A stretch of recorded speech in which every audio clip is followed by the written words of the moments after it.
Hello and welcome. This is Grant Hughes of Grant Hughes Investigates on YouTube. This channel evaluates all aspects of true crime. As you are aware, videos and live streams in this genre often discuss elements of crime that may be disturbing to some viewers. If necessary, take the precautions needed to avoid these feelings. Factual information related to cases is the key to fostering rational true crime discussions. Fortunately, you will find that here. Please hit the like button only once, share the video, and subscribe if you like my content. Thank you very much for watching.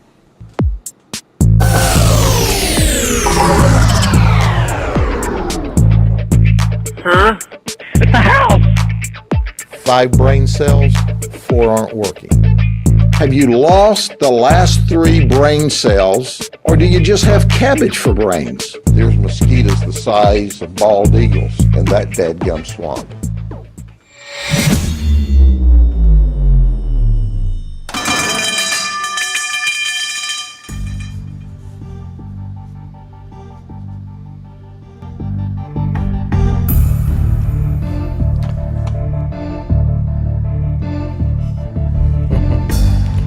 What's going on, freaks?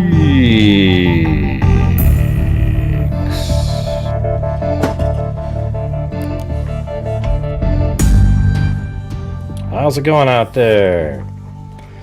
Yeah. By the way, are there any true crime, like, new stories coming out that are interesting? Because I haven't seen anything. No, something that's like, instead of that, I don't want the David story with the D with the 4 in there. I don't know. It's not interesting to me. Maybe it would be if more information came out. I just haven't seen anything. I mean, I think even like law and crime and all these people are sort of struggling, especially since the Koberger case never happened, and you know, all kinds of shit. Yep, happy Friday. Today's another day, you guys. We're a little bit over halfway through the month.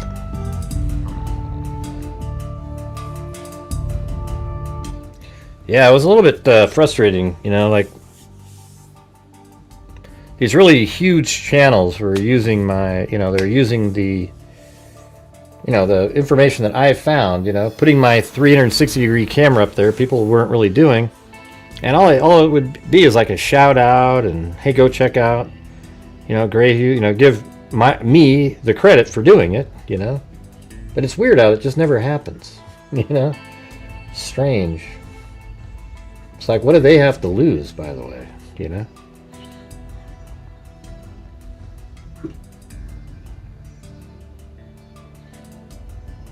Yeah, it just seems like I've even looked at like, you know, Koberger has like, you know, stupid updates in the documents, nothing to do with really anything. What do you mean credibility? What does that mean? Did you see the video of that guy walking through the crowd? No, it wouldn't matter if I saw him or not. Tyler Robinson's the shooter, so I didn't see it. But what was interesting about it to you? And how do we know he's really walking around flashing a badge?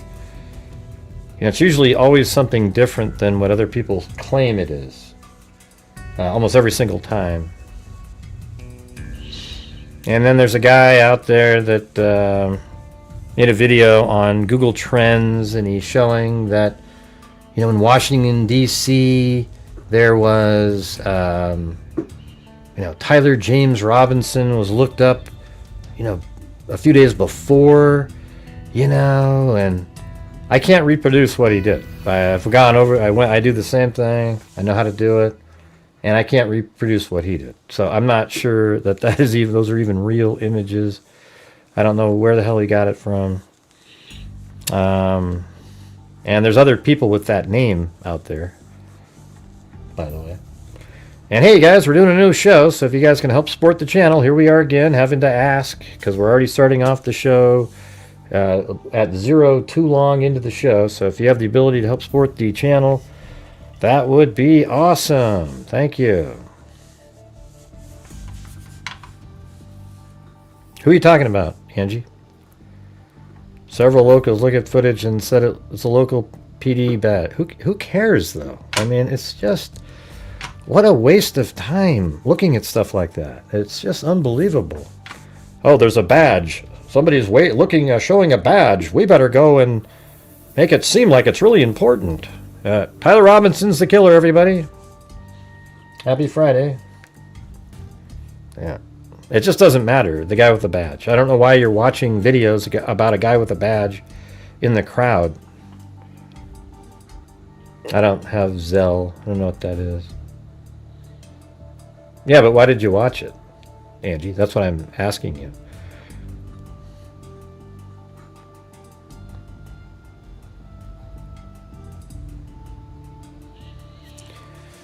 Let's see.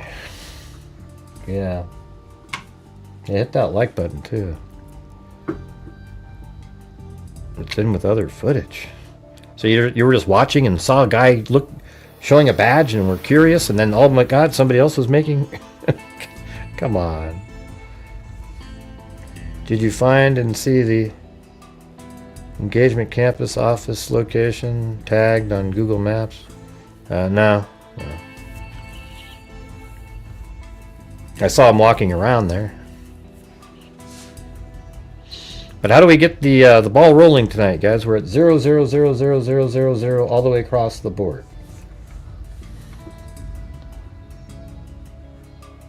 Right, it's absolutely nothing. Yeah, I don't think so. Yeah, we saw that. Mother Nature. I tried to reproduce what that guy did, and it doesn't. You can't do it. So, you know, if you can't reproduce it, then it doesn't exist. All right. Well, maybe it was taken down since then, Gray. No.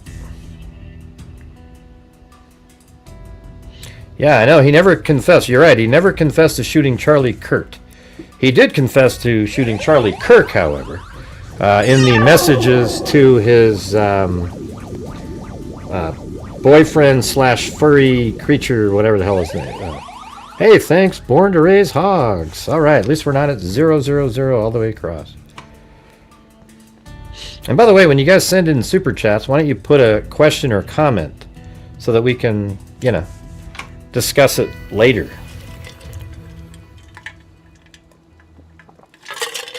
Wouldn't that make sense? Hold on.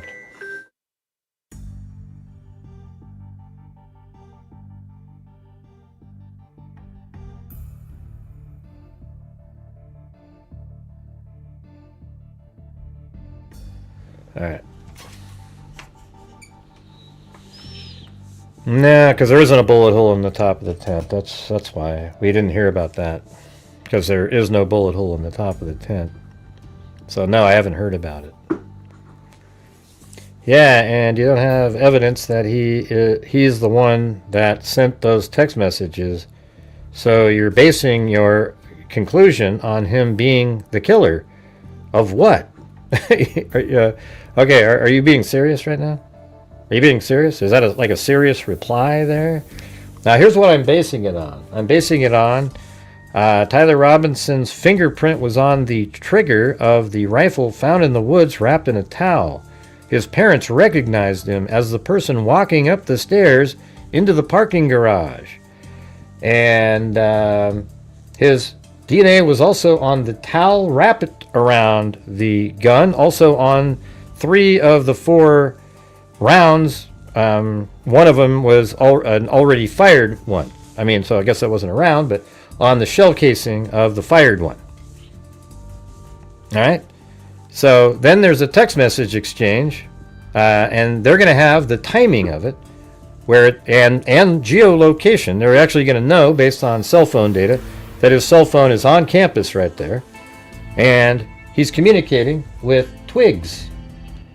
And he mentions precise things that even the parents corroborated, meaning, oh, he sent a text. Okay, so here's the thing. In the text message exchange, he mentions that his father's trying to get a hold of him, and he's not going to answer. And then the father said he tried to get a hold of him to ask him about Take a picture with the rifle. I mean, don't you guys look at stuff like this? It's really disheartening, It's really amazing. It's crazy. I can't tell you if they didn't contrive something together, but he texted twigs. They're not invented by somebody. They're not like law enforcement's pretending they exist. Okay? This is what I can't stand, is just the almost willful ignorance and complete lack of common sense and rational thinking, by a lot of people on social media following this case. It's actually embarrassing, I don't know if you went to the wrong school or what happened to you, but try to use your brain a little bit better. Okay? All right. Thank you very much.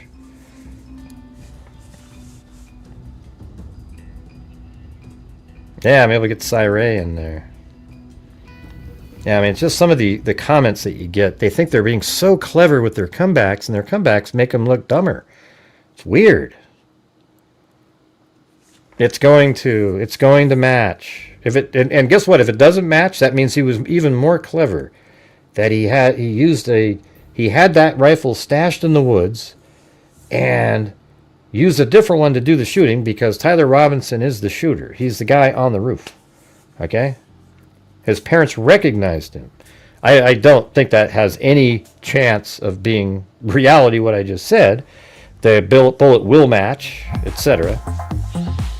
Yeah, it's no doubt in my mind.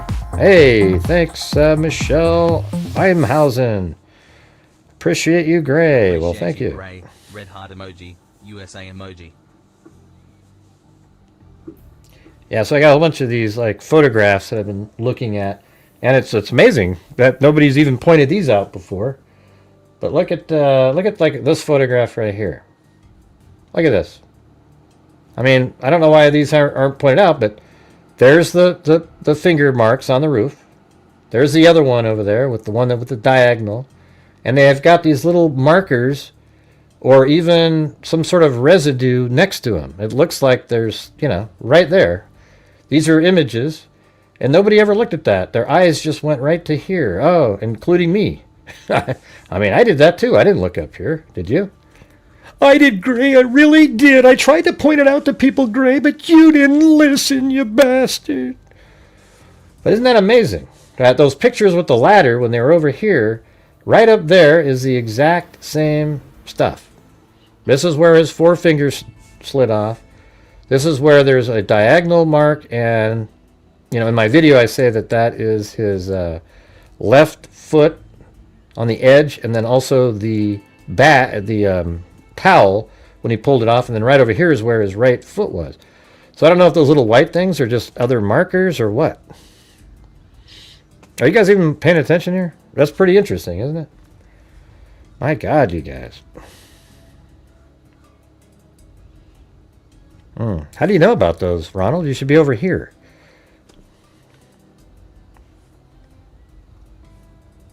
Let me see if any of these other ones are clear. So I got a bunch of different. That one you can almost make out other. Let's see. No, that's weird. I wonder why nobody saw those in the media. Like, look up there. There's these little things, and they just didn't do it. And it looks like they're using the same markers here. Look, see that? There's like little smudge things that they're putting markers on. I guarantee you that's what these and these. Those are all the same things. You know what these are? Those things right there are scale stickers, I bet. So I bet you that's a sticker next to the four fingers. That's a sticker next to that one little mark. I mean, it's amazing here, because let's go ahead and look at my. Let's go find the.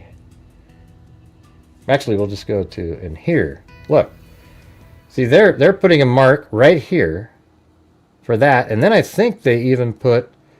Let's go back to that image really quick. They put one right next to that other mark. Like right here. They put another one. And then look at this. That mark right there is right here. And then that mark right there with the slash on it is right here. And I guarantee you if this image was wider, oh, there it is. There you go. And they have a mark next to that right there. Do you see that? I mean, isn't that amazing? So they have scale marks next to all of these, and it's still there. I mean, hell, we could go like, let's make it match. Let's see. Just like that. See that? Can I get a boom? Huh? No, you're not gray. I don't know what that means. No, you're not gray. I did $9.99. All right, you guys, we have 0 gifted channel memberships out there. So if there's any freaks out there that want to gift some channel memberships or send a super chat in with questions, that would be cool. Yeah, so you'll never see any of the stuff that I do on my channel. If you see it somewhere else, that means they stole it from me, okay? Because I come up with, I think differently than other people do. That's just the way it's always been.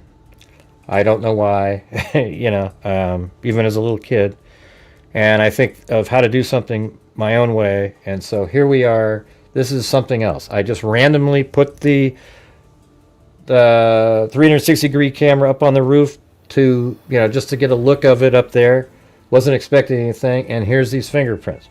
Now we go back through some of these old photographs that came out right at the beginning of the case. And I remember the image of the ladder there. And I thought, oh, let me go look that up. And lo and behold, the ladder, when it was against the wall, there's images that have the same fingerprints and, you know, hand marks, etc. You did, I know. I said. I already thanked you, MLM, or Imhausen. I said up there, Michelle Imhausen, thank you. I said that. Did you get the, is there no audio happening? What's going on? Is there no audio? I don't get it. Anybody there? Anybody there? Okay, yeah, I said that already. I'm not sure if she just missed it or what happened.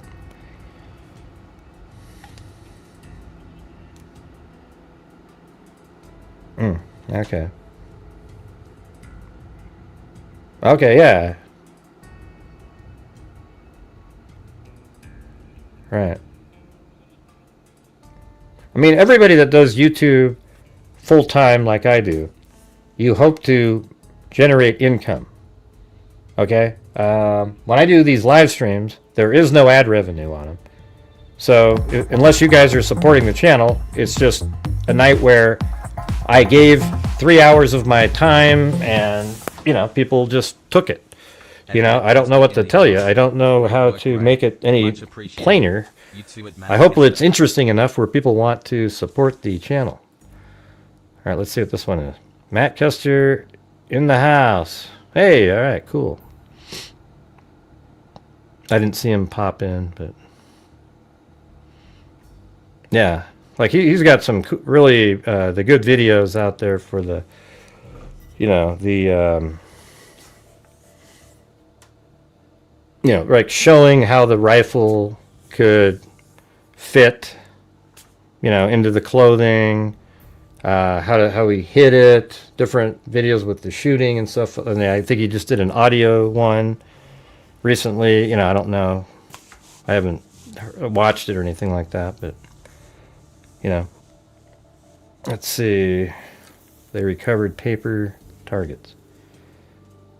They recovered paper targets.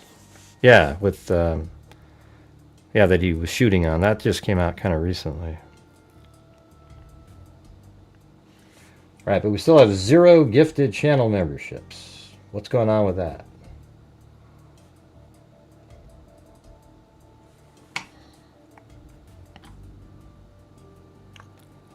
Let's see.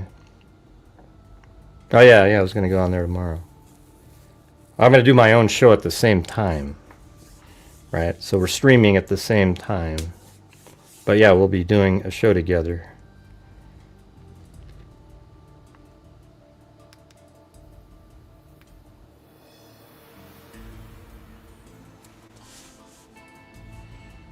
Man, it's going to be one of those, another one of those nights tonight, I can tell. Alright, so we got that one. Let's see if there's any more clear ones. No, there was this one. That doesn't, you can't see it because of the angle. Now this one is really clear. I mean, this one is probably the best one that there is. And again, isn't that weird that not a soul saw this? Like out in the world that somebody said, oh, look at that. That's just a different angle, but, you know.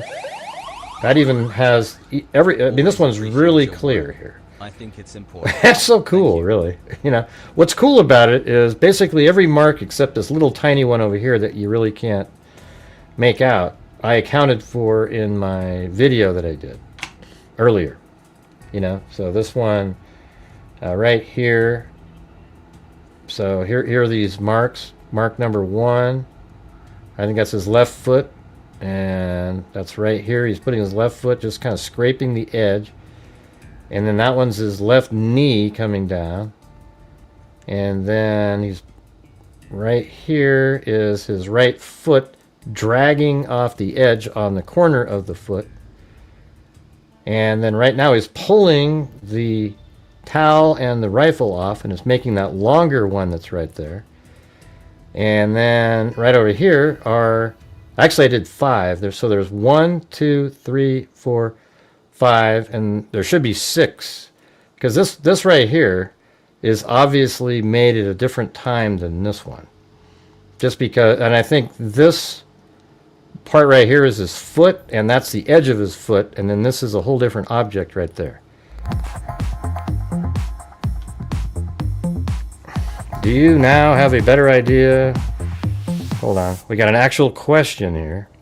Do you now have a better idea of where Tyler could have parked, and do you think it's possible he hid part of the gun when he walked to campus earlier?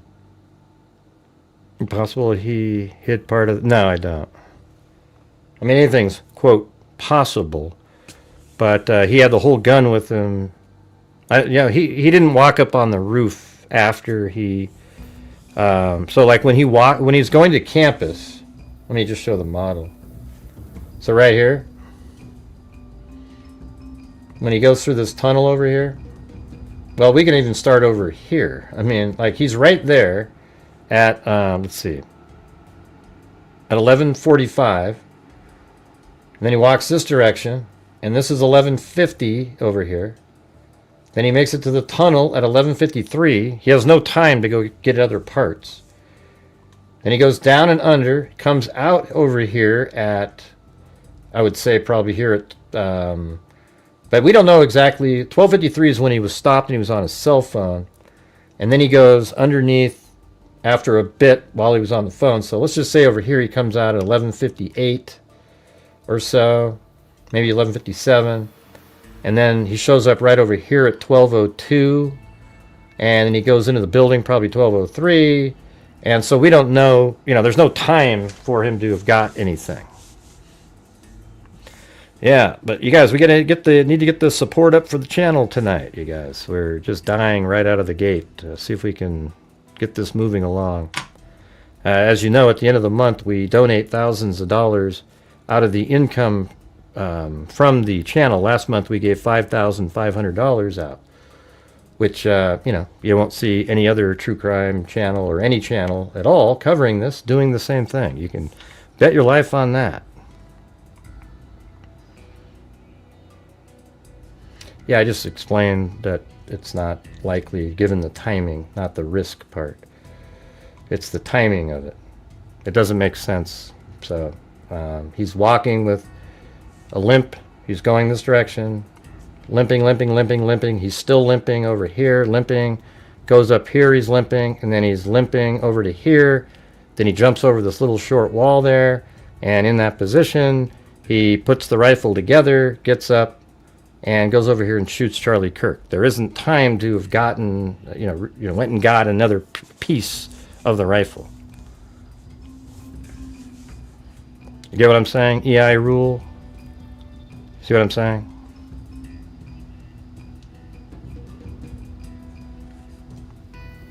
Yeah.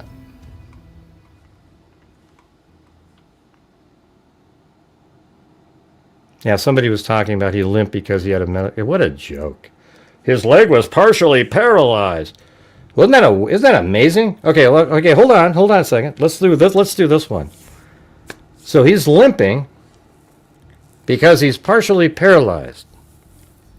And then he goes on the roof and he's limping to the height, you know, the spot where he goes down, and then he's running after that. Whoa! He's suddenly, his limping went away, man. Being on that roof just amazingly made the condition he had, the partial paralysis, go away. Unbelievable stuff.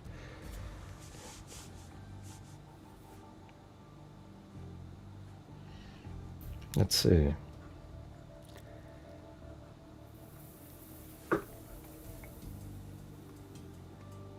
So we got that. Let me go over here. That one was even better, though. That was cool. So it's funny how not one person, even out in the public, noticed up here this stuff.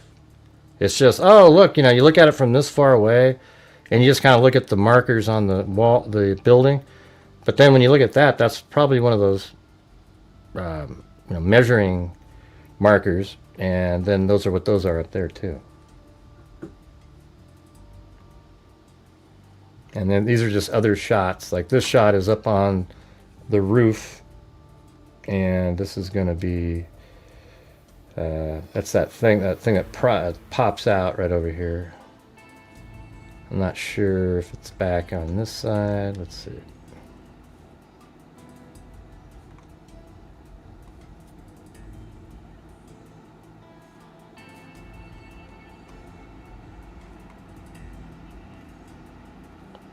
I mean, this thing right here is right way away from these guys. Those are trees. Yeah, so I'm pretty sure this is the angle. That's the, I think that's even the wooded area, believe it or not, where he, well, that's these trees right here. I guess you'd have to look a little bit over there. So it's kind of, I think it's this side right over here. Is there a pole? Yeah, it's too small for it to have, yeah, see how the trees are through the glass over there. Unless that's nah, it's not a reflection. I don't think, because it's cut off over there. No, it's through the glass.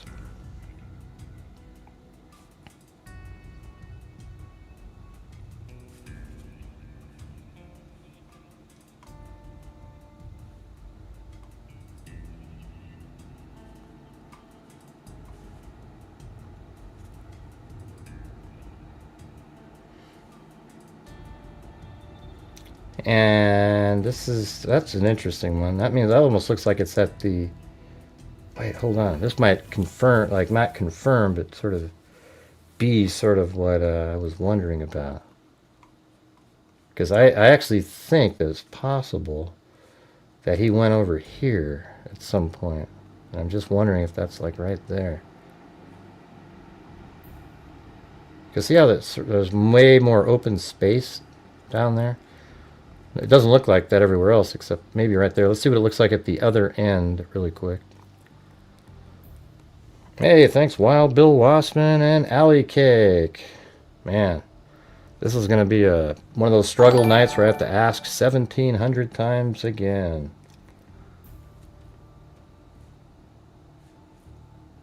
That's not way over there, is it? Those trees there, is it?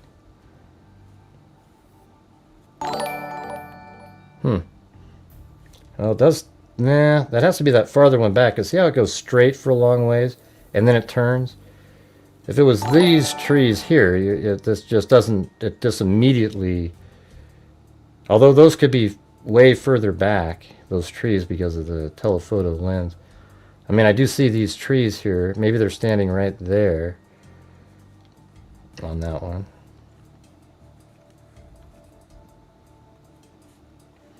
Hey, look at that, Suz F, 57 months, man. That's right up there with the longest.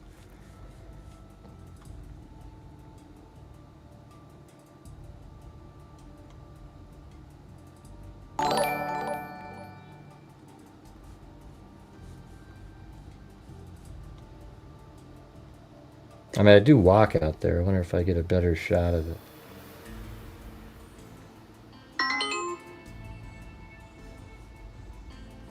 Ah, man, that's tough. Oh, so that's that part that looked like a swimming pool right there. Definitely not that. Hey, thanks for gifting a membership. Here, let's see. Maybe we can find where I'm walking across the street. Is it this one? Do I do that after this?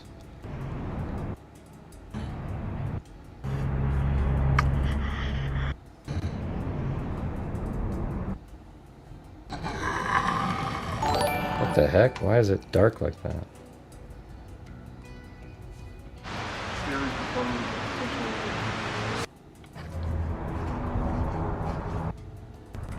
Oh, here we go. Across the street. Crosses the street. Over here. Hey, thanks for showing up, Matt Kester. The legendary gun sticker down his pants guy. No, he's not. He's done some of the cool shit, man. See, there's only a few people out there that have actually done stuff that actually makes a difference. The conspiracy people haven't done a damn thing for anybody. Okay, I'm just telling you that right now. All right, it's just very few people. So I mean, Matt Kester. Chewbacca? What's cool about Paramount Tactical is he sort of rides the line there, but then makes sure that he goes where the facts go. So it's kind of cool because it brings people that were once a little bit on the edge, like, okay, I see it now, right? So, yeah, it's just very few of us actually are covering this from a common sense, logical point of view. And, you know, Matt Kester's one of those, so go check out his videos. I'm all for that. Hey, thanks, Bucolic Buffalo. You still there, Matt? If he stuck the gun somewhere else, he might be... What? What does that even mean? God, it's just... Oh, keister, I see. Hey, there you go. We gotta do this one for that. Here we go. If he stuck the gun somewhere else, he'd be Matt Keister. There you go. Nice try, nice try. Hey, thanks, let's see, MLM Hausen again for the gifted memberships. Bucolic Buffalo.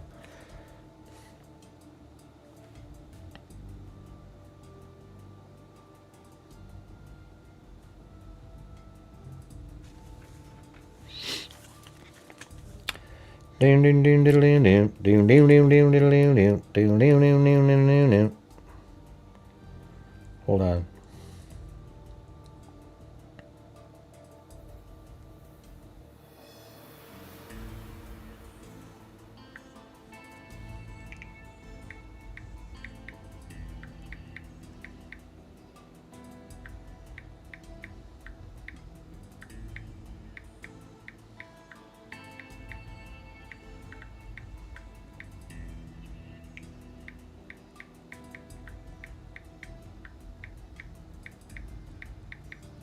Alright. Anyways, appreciate the gun security and ballistics knowledge from Paramount Tactical. Yeah, the security...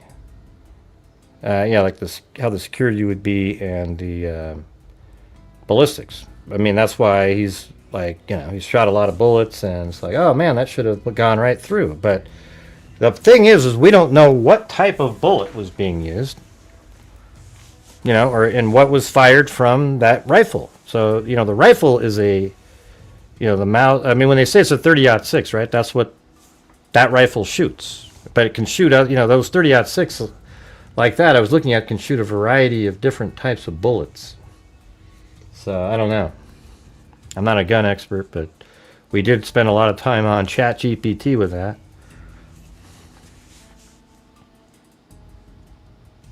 I don't know. What difference does it make? What LOCI stands for? Can you think of a reason that would matter?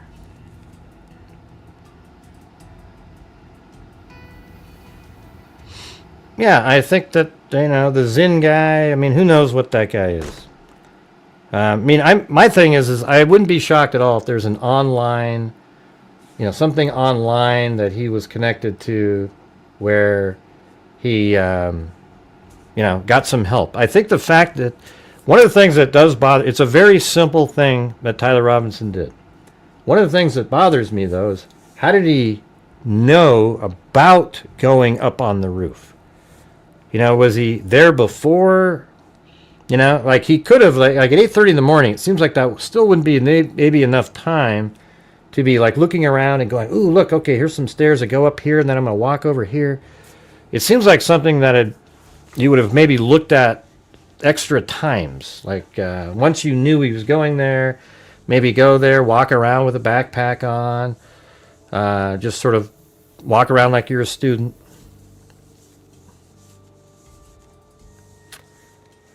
Hello, JJ. Yeah, they just changed your name. Right, and during the show, even. Hey, thanks, Lizzie Rob.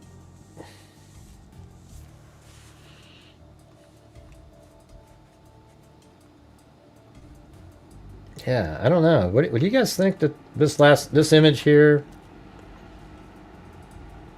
is like, where would this be here? I'm gonna go around the corner. It feels like it's right here, but it doesn't. But then also the trees don't really work for it.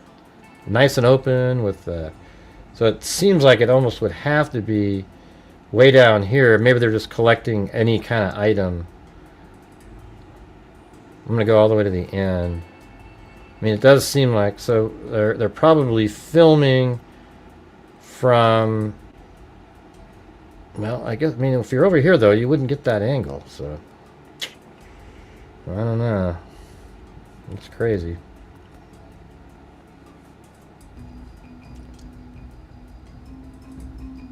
Let's see, does that kind of look like that? It does, doesn't it? Yeah, see? And then, so a photographer using telephoto lens would make these other items look closer. So these guys could even be, well, they have to be over in that area, though. That's the thing. So we never even make it over there. Although maybe that is the spot, because they look like before we got there, they painted it or something. See this weird, just completely red, and then it's shifted over? Because I remember looking at, let's go to my Google Maps, Google Earth, I mean, here, and I have a marker right exactly where law enforcement was looking into the woods. See right there, photographs, right here. And so if you go down to Street View here, yeah, exactly. So this spot right here is this. I matched up these from an earlier photograph. I matched up these paint disturbances, or whatever you want to call it, the chipping of the paint, to where they were standing. All right, so they're right there, and that, I think that does work from, I mean, if they were standing right there, but that flagpole isn't there. Is it missing from, not a flagpole, the light. Is it maybe it's right behind them, we just can't see it.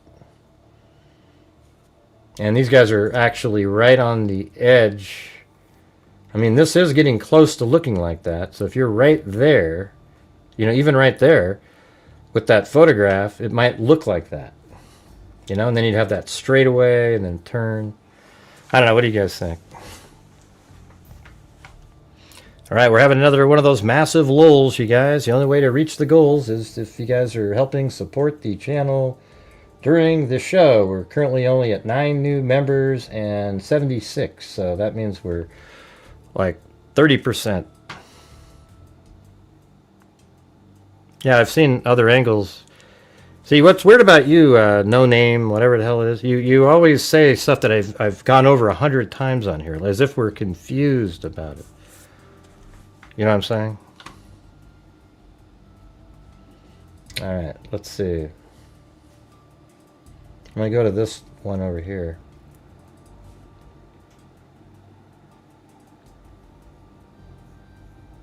I wonder if that was what it looked like before. That's just an image I was looking at. I wasn't sure.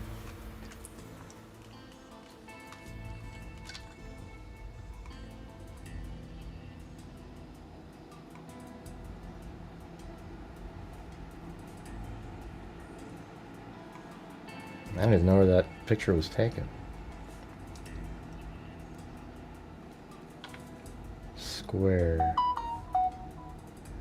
And that almost looks like, I'm not even sure what this is right here. It might not even be the same. It looks like the same event because that's where it came from, an article on that. But oh, it's probably right there. There it is, right here. Alright, that makes sense. Yeah, see, that's what the value of having that overhead shot put in there. See, look at this. I'm pretty sure that's what that is. And if you could rotate it, it's probably like that pull there is this one. To film it at a different time because the shadow looks like it goes over there. But I would think that would be it. Yep, same sidewalk and everything.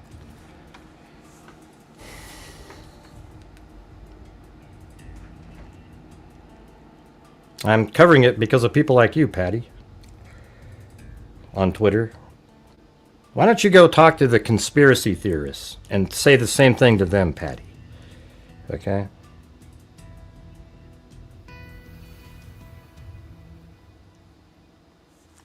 Yeah, why don't you go talk to the conspiracy theorists? How are you still covering this? Well, I'm covering it well. I just went there 2 days ago, Patty. Have you not been around, or... You seem kind of confused. On the map are the stairs up to every rooftop. No, I don't think so. I think it's just, you know, you have these right here. I mean, there are, you can get onto the roof from over here. Like this one over here, you can walk out onto the roof and it makes it to the same spot, but those are the stairs right there. I don't see stairs on any other buildings around here. I think that's kind of, I mean, it's really just kind of a miraculous spot, but it's so easy to get to. You know, it comes up the stairs, and then look, he goes right over there, and then what if Charlie Kirk, they had set it up where they're a little bit over to the right? This just wouldn't have worked, this whole spot. I mean, he could have gone all the way to the edge here, I guess, and then you'd still have a shot over there. But this part of the building sticks out. And so, like, he'd have to be kind of over here at the very furthest away. And then from here, if he was over to the left, this tree would have blocked the view.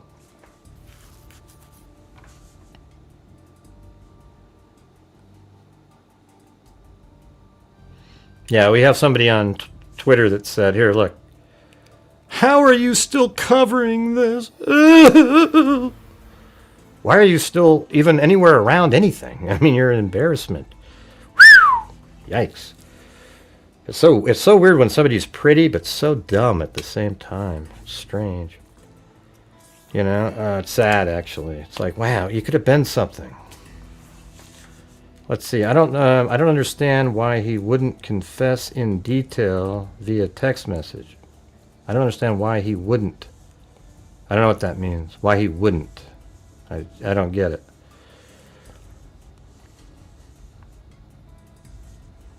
I don't understand why he wouldn't confess in detail via text message, but not... Yes, you got to rewrite that, man. It doesn't make sense. He did confess in text message, not he wouldn't, you know. Hey, thank you. Let's see. Not necessarily make them prove it. Don't know what that means. What you're referring to or anything. Your voice used to put you to sleep. I love your content. I'm so glad you're thriving amongst... I'm not really thriving, I guess. I mean, just look at tonight. We're just struggling every minute to try to reach the goal again. You know, it's just... You know, I'm getting subs and so forth, but it's just whenever I do live streams or I do videos lately, it's hard to get. I mean, look at 238 people watching. That's just stupid, you know? It's ludicrous. I'm talking about stuff that is actually valid and I think interesting in the case, and it's just people are, tell me about the shooter, the real shooter, Gray. You know. Yeah, I don't know what that comment meant up there.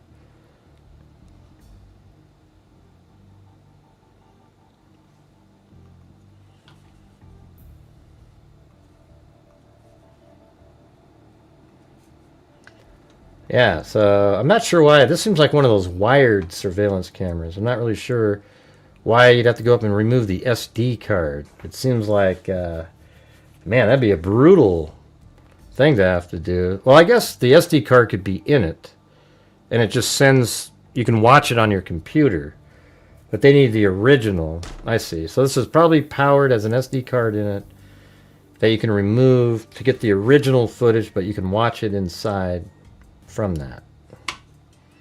And we all know where that is, right?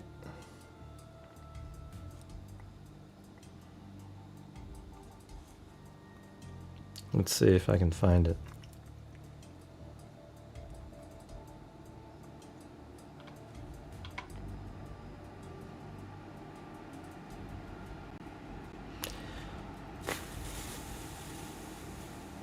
No, I can't. But hey, you guys, if you guys could please help support the channel again. I went through it earlier and I explained to you how on the live streams, you guys are the sole source. So if you guys could please help support the channel, we're getting crushed tonight. We're not even at, we're like 40% still. All right, where is the one I just opened up? The number on that was 7. So I think if I go out here and 29, there's 7 right there. All right, so this is where I think, if that, another question somebody asked earlier was, where do you think he parked? I think this might be one of the spots. That's why I actually parked here. Look at this amazing place where the only shot is this house over here. And if you're on that side of the car and you opened up the passenger side and stood there and got ready, it would work. Now, walking straight this way and turning left, it heads you, I'll show you on the map here. So where I'm parked is right next to where that surveillance was. It's right here. And then on his, and I think he may have parked there on the dry run. And then he walks this way, comes all the way around, sort of walks past the house that has construction on it, and this is the wooded area. And he goes all the way around like this, and we timed it yesterday on the show, so if you missed it, you missed it. But he came around here, and exactly when you expect him to be here at 10:08, he walks by here, not 8:08 as was originally reported. I looked at the shadows, and I did a whole using a program that has the actual information in it. And the shadows didn't line up to 8:08, but it matched up to 10:08, as I wrote right there, and then we timed it. From 9:58, I walked it, and we used ChatGPT based on the speed that he walked from here to there, and it came out to 10 minutes, and that's exactly what it was. Okay, so two sources, me walking and timing his walk and his speed. We landed on the same spot at 10:08. All right. And then he goes in, does a dry run. And guess what, you guys?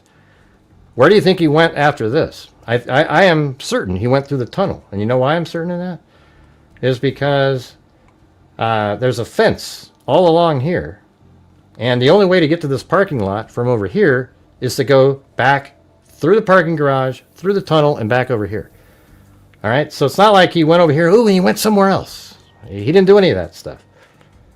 You know, he went walking this direction. I mean, I guess, you know, anything's possible, right? Like he could have came over, but well, you know, he passed this house here and he was right there on the video.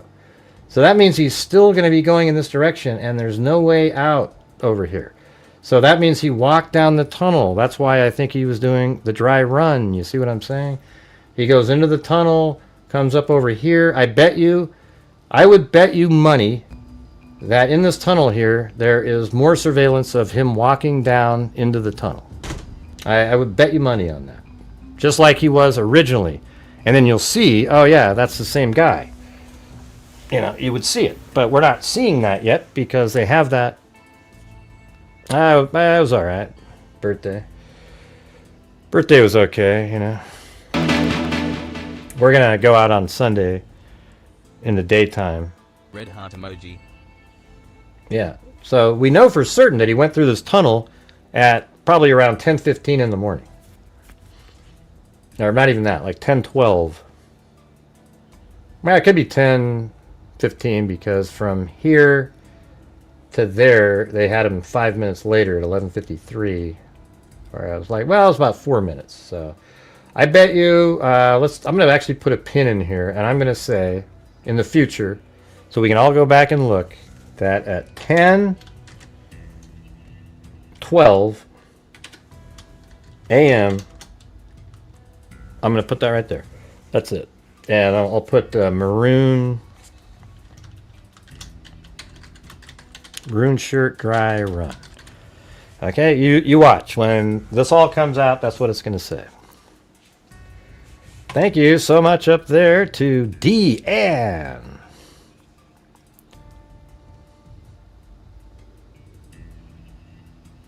Well, he kept changing his... Yeah, he did think he wasn't going to get caught. Yeah. That's why he changed clothes. And, you know, basically, if his parents didn't watch the news and he had gathered the rifle and the towel, they still would have got him. Well, that's if they got DNA off the roof. They should have got DNA on the roof. Said they have 800 hours of video. I'll tell you what I think will be amazing is, you know, they're going to get DNA on... I bet you they got DNA on the roof of the Losi building. Right there. And still, they'll say, well, they planted it there. Right? Hey, thank you, PJCP. Are you going to change that name for me? If I remember correctly, Cash said they have 800 hours of video. I wouldn't be surprised at all. A lot of that's just everybody's cameras and so forth, right? I mean, When you were at UView, there isn't that much surveillance footage that you could have. You know what I'm saying? Like, I think a lot of that's going to be... Oh, then Bruce said... Okay, so that was this one. If I remember correctly, Cash said they have 800 hours of video. And I would assume that they have that. I mean, you know, a lot of... Everybody that was there filming, they got that. Even people just walking around, maybe prior to the event, maybe they filmed him walking around. They've got all the different surveillance cameras, and they probably even went back, probably checked his phone, and maybe checked to see where he was there another time. Looked at that video. I mean, this guy, he's just toast. All right, then we got this one, Bruce Holdaway. When you were at UVU, did you meet up with Paramount Tactical? Yeah. Well, I didn't meet up. I met up with... I was going to be going there anyways. And then I just didn't know if it was this week or in a couple weeks. And then Paramount Tactical was going. So I go, oh, hell, why don't I just do it now? So I drove over there. And then on my third day there, I think, so I got there Monday or Sunday... But it was, you know, it was late at night. And then Monday, I walked around by myself. Then Paramount showed up with his drone pilot, Peter, the next day. And then he was going to meet up with Stephen Gardner. And so on Monday is when I filmed the marks on the roof with the handprint, you know, the sliding of the handprint, or, you know, the fingers. And then when Stephen Gardner was there, I was like, hey, man, did you see this? And he goes, oh, wow, can I see that? Yeah, and then he sort of filmed me saying something about it for a second or whatever, and then I sent him the video that I made on it, and then he went around and, you know, he made a video of him with it himself and gave me, put a picture of my channel on there. I always want people to say the name, You want them to say it out loud. But yeah, I mean, he put that out there, and then I guess he went on some shows, and, it gets kind of lost in translation of where it came from.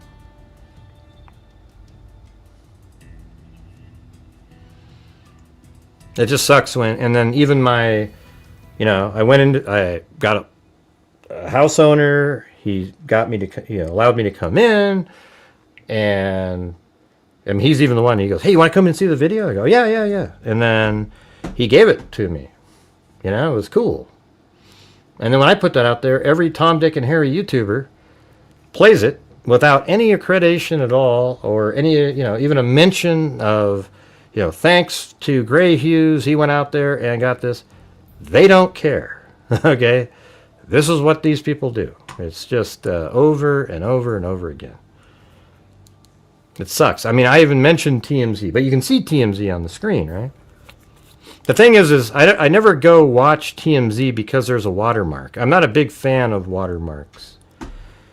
Like people that have watermarks on their videos, I'm probably less likely to go watch them, to be honest with you. Because it's like, I don't know. It's just weird to me. It kind of covers up some of the information that you might want to be looking at.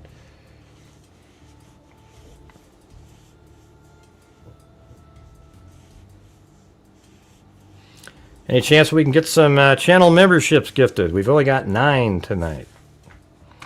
That's not good. Let's see. We got being in the thing day. I think watermarks are a good thing for the... Yeah, I know. I know people say that they're a good thing, but it blocks the view of stuff. And I don't like doing that. But it's also at the same time... I don't know. Yeah, I mean, you want people to see your name on the screen, but are they really going to go over and watch it? What you really want is somebody to go, "Hey, Grant Hughes Investigates got this information here. Why don't you go check out his channel? He's done some good work on this." That's what you want. I mean, looking at a little thing floating around on the screen doesn't get anybody to go over to anybody's channel. I've never gone to a watermark channel in my life. I just never looked at it and went, "Ooh, let me go over there." But I don't know. Maybe some people do. So maybe the net positive would be to put the watermark on there. I know it sucks. That's what I'm saying. They should say it verbally, Zozo, and then literally put the link in the description of the channel, like I did with Chuck Keeler and Matt Kester. Every single time that I talked about, I mean, I don't know if every time I mentioned their name I put a link in there, but when they were on as a guest and I used their video, I put their name on there. And it was cool because tonight Paramount Tactical even brought that up. He goes, I think it's bullshit what people did to Gray's, they used his stuff. I mean, it was really cool how he worded it. I don't know if any of you guys heard that, but it's pretty amazing. Hey, thanks, Bruce Holdaway. Got us up to 10. Very cool. And here's the thing, too, you guys. Like, why didn't TMZ make any effort at all? Like, this guy just goes, "Yeah, my daughter gave him a clip, and that was it." Because here's what TMZ does. "Ooh, we got the clip, we got the clip." They just run, and they throw it out there really quick with some flashy article with nothing, and they don't give a damn that there were 2 other cameras. Now, there was 2 other cameras, and there was way more footage on both of the other ones. Okay? I mean, why wouldn't they go over and say, "Hey, so is there one right before this? Oh, cool." And there was actually 2 more before that. It went way back. And, not that it's like, earth-shattering that you can see him walking, but I like to see it all, don't you guys? I want to see every second of available surveillance footage, not a little clip because it's really cool to get it out in 1 second. Why don't they put the whole thing together and then put it out on TMZ? Without their stupid, I guess everybody keeps saying TMZ, right? So I guess I'm proving the point of putting the I mean, it's not even their video, to be honest. And the second surveillance shot didn't even, the one that was taken, that one didn't have a TMZ logo on it. Then they put one on it, and you still refer to it as that. But anyways, look at this spot right here, you guys. I showed it last night. Nobody's seeing you over here. See that? And then right over here, no, you could look this direction, but you have your passenger door open. And this is the only one, but over here with your passenger door open, you're not seeing anything. So I thought that was a pretty good spot there. And now I'm just skipping way ahead as I walked all the way. Well, let's move it back a little bit here. So this is, we're just past it. Hold on, back up here a little bit. So this house right over there is the one that filmed. I might even have it in here since we're kind of just looking at this older stuff. If I go way back here, let's see, is this it? Wow, that looked like that might have been it.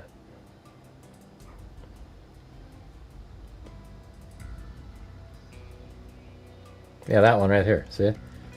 Alright, so this shot right there. Yeah, it looks like he's using the backpack to maybe mask the bulge in the back of his Notice shirt. his bulge, isn't that funny? But look, see that wall over there? And then also look, there's this wire gate, etc. I think if I move it back before I zoom in, it's better. Okay, there you go. You got that little sidewalk, and this is at 10, or excuse me, 11. I thought it was 11:45. So it was 11, and then it was a top of a 4 and a 5. I must have it zoomed in, but that's where we're at right now in this video. That's the house right there. This one.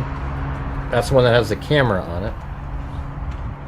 And then those jagged wall is right here. Right here on the So, left see is that? that wall. And then I'm going to go around. I'm going to make the turn down here. Now we're walking down this direction. Tunnel.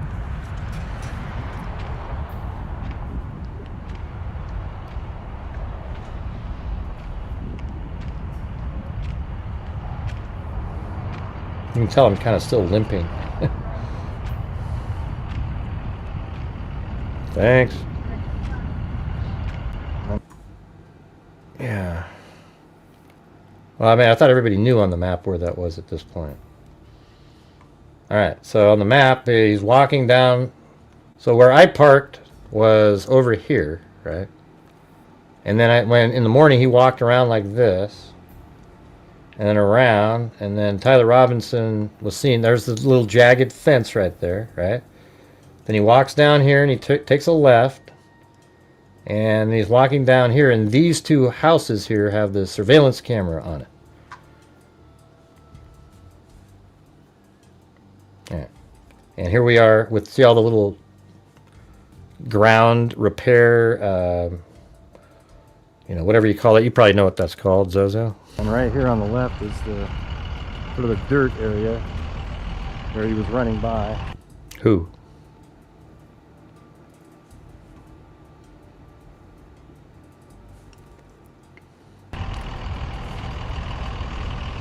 Alright guys, we're trying to reach the goal tonight, so if you have the ability to help the channel, that'd be great. Thank you.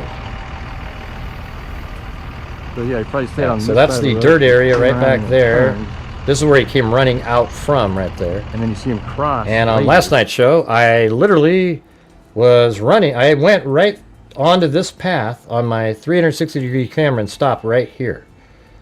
And then look at the path continues around and it goes right to here. So I went on the path that Tyler Robinson was on, and I think I know pretty much how he got from the wooded area to over here. And then obviously he went back up this direction. And then this other parking spot that somebody pointed out on one of the shows a while back, right here, I think this might be where he moved his car after his dry run, because look at this. Again, fences on both sides. You can see all the trees are going to block any kind of surveillance. You have that house there, but you open the driver's side door, And then after you put the gun in your pants, you're standing up, and then you walk this direction, down here, you turn left, and then now we're right down here. Doesn't that make sense? Like right around in this area.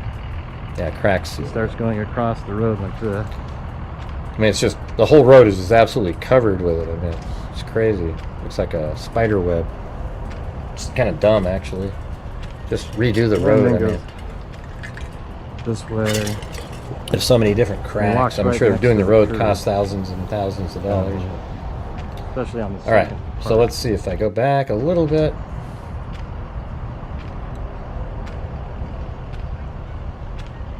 And then goes. All right, right there. And then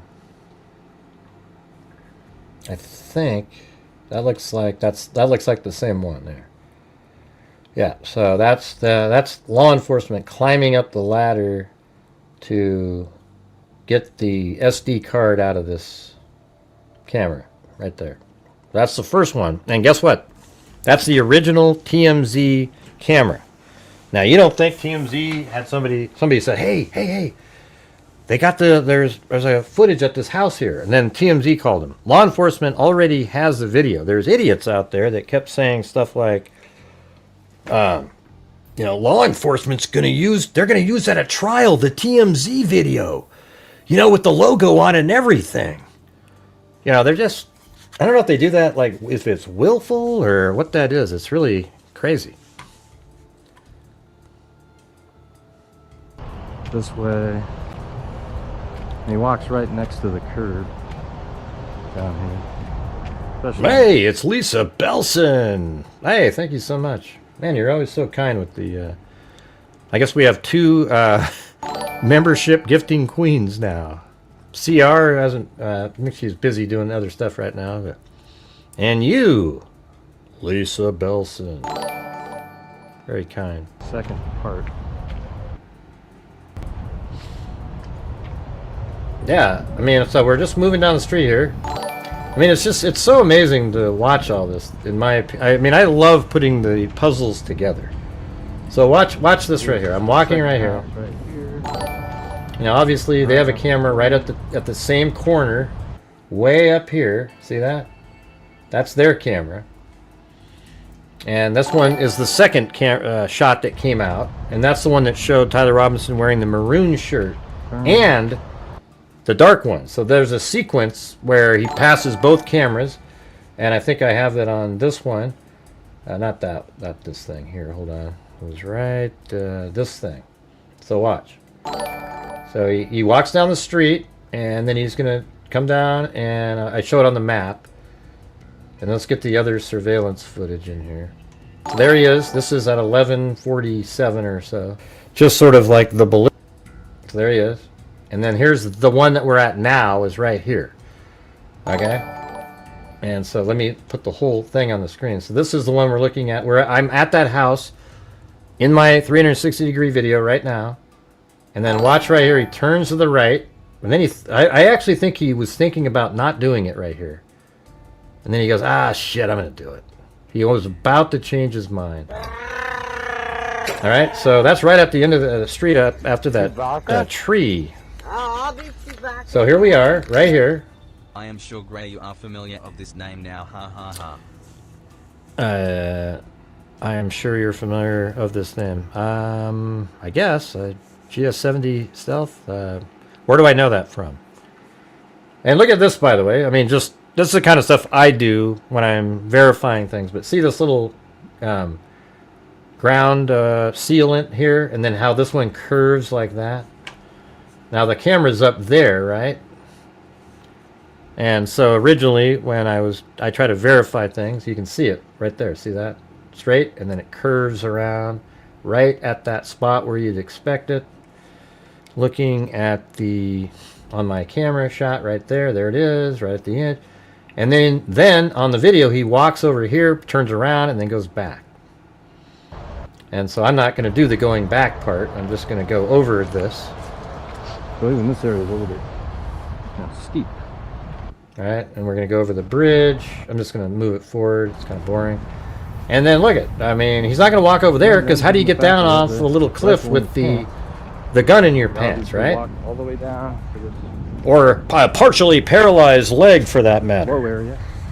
But look at right here, he just walks right down onto the flat level. Look at this. Just simple, simple, simple. This whole thing is so simple. Right here. And you can step I know, isn't that crazy, Zozo? It looks like I mean, it's almost a joke. I think they were trying to do like a design with it. All right, I went that way, this way first, which isn't correct. And then I went back to the other, up to this one. You know, I was just over here. I think he went on this upper one, you know, straight from coming down, and then just went straight this way, right? like this direction. And then if you notice up there, notice all the fences, etc. up there. I mean, some people still haven't seen this stuff. And I was really just showing you the house. Now I'm getting carried away again, showing you the same thing. I mean, I just want people to realize how simple this was for Tyler Robinson. Just the most simple thing you've ever seen. I mean, just ridiculous. The planning might not have been to find the exact place to go, but once that was established, look how easy this is. You know, there's the camera that filmed him coming down the stairs right there. Camera. And then we're going to go down the hall here. And it's kind of dark in this area, so I think that the shot that they had is right here. Yeah, so right here is where this camera filmed. It's right in this area where it's lit, not down there. And by the way, see these little holes on the wall? They don't seem to be as prevalent or as visible down there as right here. So this is where he was filmed in this shot right here. Look, boom. I mean, it's exactly the same. See that?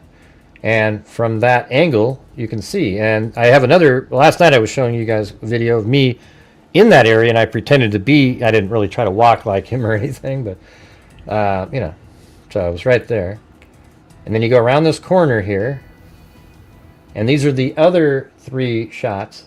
This one, that one, this one, this one, this one. And see, here we go. We're going up those stairs showing those. See that? And there it is. That's the last one. And those are the ones where his parents recognized him. Okay. Then he goes out here to the utility road. And then we'll just move it down the road a little bit. And then I think he walked right up that little ramp right there. See that? Because he's trying to avoid having to go upstairs very often. And this is the route that uses the least number of stairs to go up.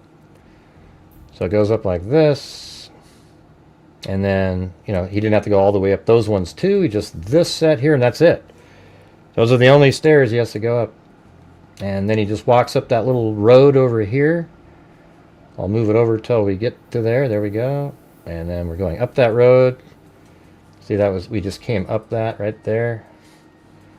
And then he's going to, probably went on the sidewalk over here. And I don't think he went on the sidewalk over there, though. I think he probably went across the grass. And there's where he leaped off, and that's where his handprints are, etc., right? But again, I mean, while you're watching this, isn't this just the simplest thing you've ever seen? He's just a guy limping with a backpack. Nobody has a clue. Everybody's looking at Charlie Kirk. You know, so I'm going to move it forward a little bit. And then here's the door that you enter around the corner. So we just came from right there. So he goes in here. This is why it's so valuable to have 360-degree footage.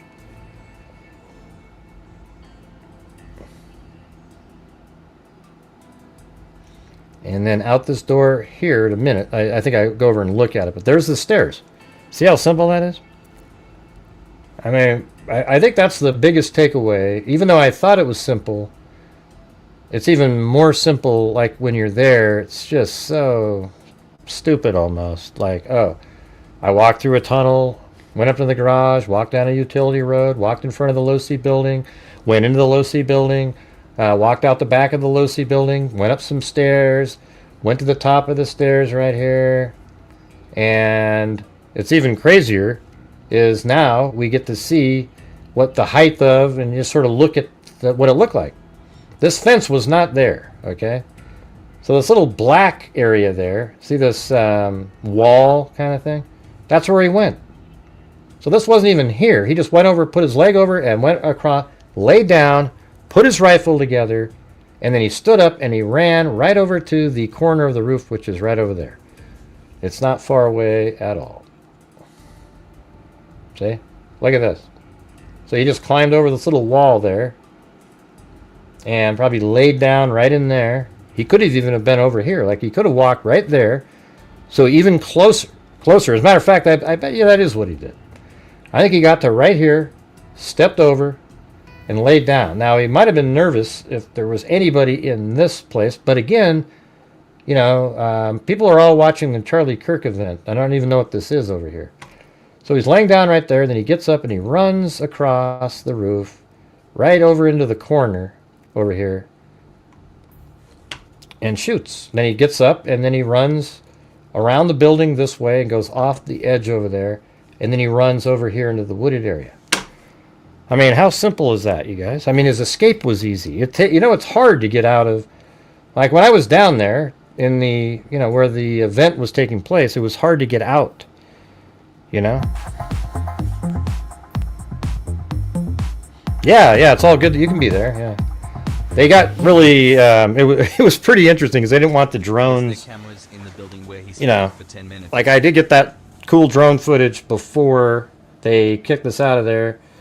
And then Paramount Tactical went there with this guy that has a drone that maps out the 3D model of the buildings and everything.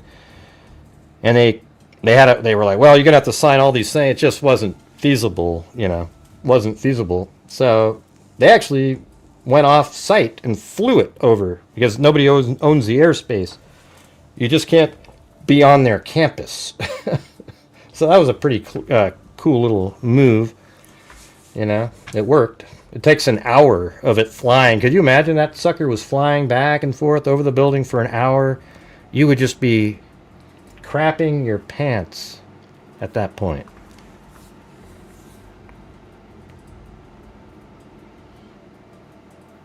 Let's see, was there... Well, they are accepted. You just have to have, like, pre-approval kind of thing. Where he was there cameras in the building where he style? I didn't see any when I was walking in there. I didn't see any in that building. So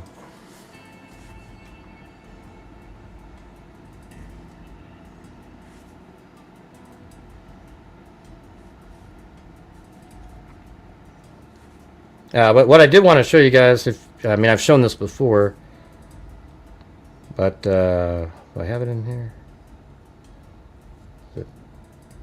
I thought it was 18 or... No, not 18. Is it this one? No. This one? No. This one? Yeah, it's this one. Yeah, so right here, I flew my drone up in the air. Or I did... It was really my 360-degree camera.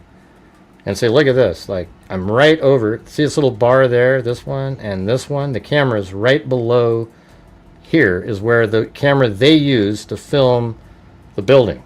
See that? So as I put out in my video today, you'd be able to see all these directions, even him coming off the roof, running over to the street, right over here. I'm zooming in, across the street, and they're trying to follow him, but then he doesn't show up over here. So then they know he went into the wooded area. That's why they went there. How would they have even known to check that wooded area that quickly without having him on camera do that?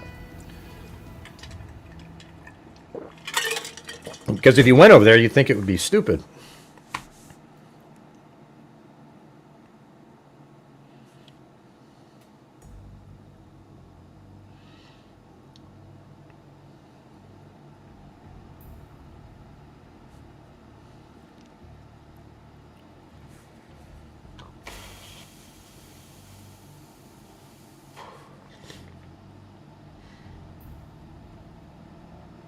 And it's interesting because, like, there's a certain point where if you zoom in, it gets rid of the curve effect, like about like that. So, see, now you can look all around, but it's So I think this is a valuable 360-degree view here. It sounds like this.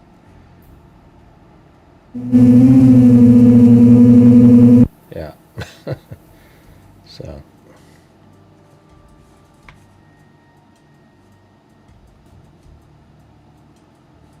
Oh yeah, this is my shot. Right there. Boom. And wasn't that cool earlier? I don't know if you just got here, Zozo, but check this thing out. Look at this. Right here.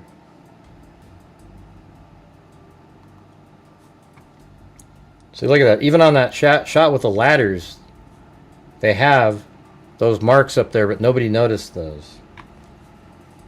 It's crazy. Like, those are there, and then there's another one. This one's really clear. See that? You can literally see them. Everybody was focused in on those and that mark. But right up here are the same marks that are right there. So all they did was put tape up there to show how big these marks were. And that's what these white items are. And then they removed those, but left the prints up there. Isn't that crazy? Alright guys, gonna have to try it for another, you know, I don't know what you call it, a wave of some sort. But if you guys are out there and you have the ability to help support the channel, that would be awesome. Thank you. Getting those long lulls again. Alright, hey, thanks Lisa Valenzuela for the coffee. Yeah.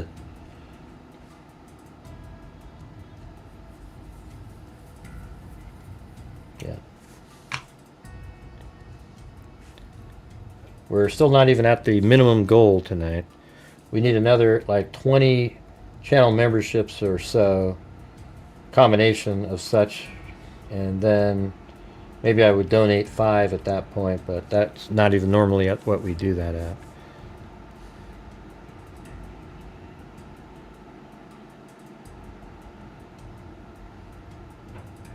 Yeah, it is pretty cool with all the colors out there. Alright, so we were just looking at this one right here.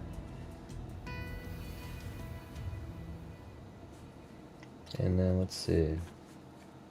This was a Daily Mail article from the 14th.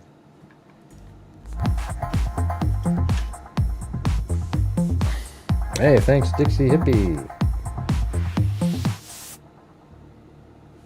This one says, all is not well in the town where Charlie Kirk's killer lived. Great job, great. Gunmen are on patrol and his parents have left a message at his empty family home. It's been a month since conservative star Charlie Kirk was assassinated. 2 days later, alleged shooter Tyler Robinson was snared by cops at his family's home. Now Daily Mail can reveal that along with shredding the perfect family life of Kirk's widow Erica and their 2 children, cold-eyed Robinson had done the same to his own relatives who have been showered with death threats in the weeks since the slaying. A month after the caught-on-camera assassin, the 22-year-old parents Matt, 48, and Amber, 44, are yet to return to their cavernous, gray-painted home in quiet Washington County. Let's see. Once a happy home, the blinds at the 6-bedroom, $700,000 property were tightly shuttered when Daily Mail visited this week, and the driveway empty. In one window, a new sign that reads "No Media" was clearly visible.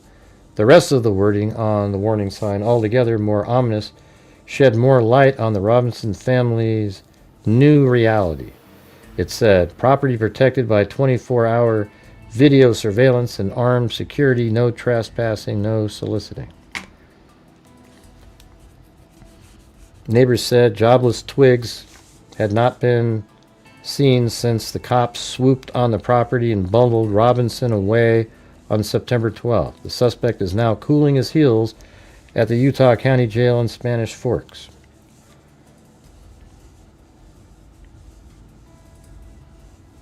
Yeah, that's good. I think we need to be harder on shitty people, you know. I think I just wishing death threats and things. I mean, I think we have freedom of speech here, but there's a certain point where it's just it's too far, you know. In my opinion. All right, guys, how are we going to get those extra 20 channel memberships? We just keep lolling away. I hate the word lolling, but it's like the perfect word, I think.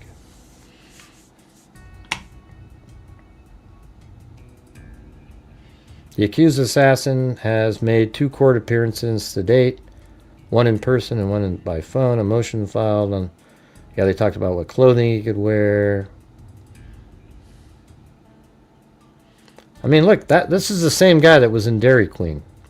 And look, even in this picture, he's, and in this one, he looks like he's not as, the thinness that you see, you don't really see in some of these. But then this one you do, see? It just doesn't really...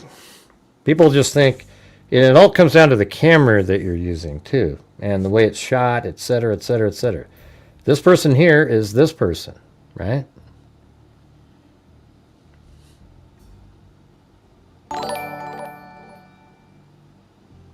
I'm not fond of this judge. Although he was pretty cool.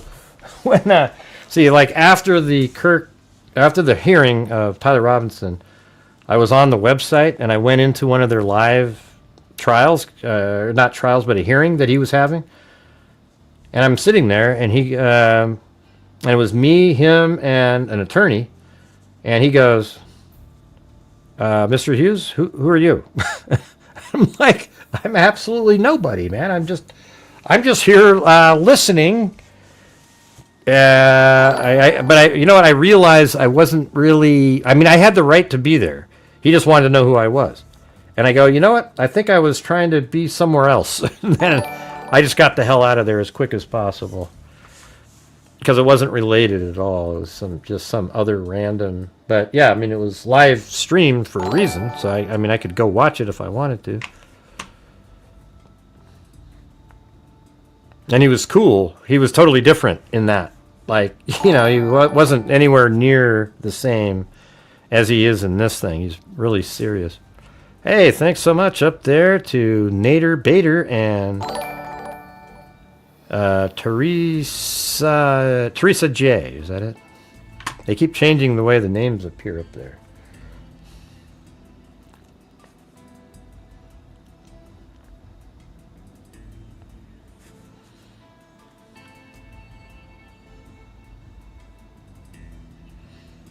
Leaving me no choice but to leave the what's this one? Hold on a second. Since then, Kirk has continued to make headlines, most recently with the release of a tranche of text messages released by conservative, what's it saying? Oh, controversial list. Controversial list. God, who the hell uses that term? Candace Owens, a longtime critic of Israel, in which he spoke of being bullied by donors over his links to Tucker Carlson. In the text messages, Kirk privately complained that a Jewish donor had withdrawn a $2 million investment into the organization because he refused to disinvite the former Fox News personality from the upcoming American Fest event. I'm not really a big, I gotta be honest, I'm not a big fan of Tucker Carlson. I don't know why, I don't know. I don't really like him. I just don't. Now, I used to like Candace Owens, but I've never actually really liked Tucker Carlson. I mean, remember all the shit he was saying about Trump before? You know what I'm saying? Like, he always used to say really shitty things about Trump. And then, now Trump's the greatest, He just seems strange. Now they should deny it. Yeah, Candace Owens is... now, I hope this vacation she's been on, has made her sort of rethink her opinions on things. And then, let's see, it says, just lost another huge Jewish donor, Kirk wrote, $2 million a year because he won't cancel Tucker. I'm thinking of inviting Candace. Let's see. Just lost another huge Jewish donor, Kirk wrote. $2 million a year because we won't cancel Tucker. I'm thinking of inviting Candace. Well, that wouldn't have worked. Jewish donors play into all the stereotypes. I can't and will not be bullied like this. Well, I mean, here's the thing. That's not a stereotype. Let me ask you guys something. Like if you had a, let's say you had a pro, like an organization that you raised money for autistic people. You know? Or like let's see, hold on. Well, no, let's say you had an organization that you raise money for, but the person you're raising money for is, you know, pro autistic people, so you're sending money to that organization. And then now you're letting people speak there that go, oh, autism people, man, you know, they're just cutting them down, you know, saying shitty things about them. Oh, they're this and they're that. Would you want to keep sending money to that person?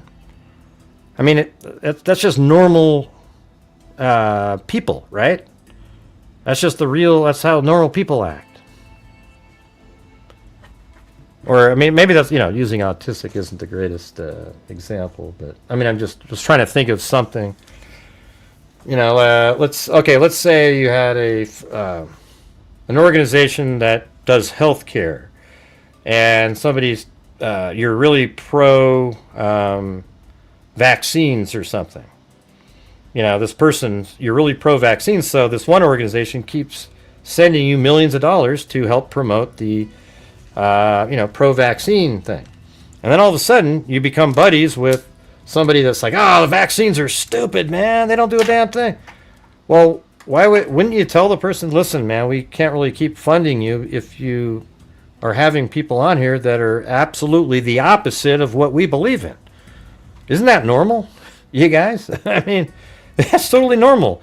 I would understand if a Jewish organization who was giving somebody $2 million who seemed to be a friend of Israel, if you then started having people on that hated Israel. Like, what the hell would you keep giving them money for?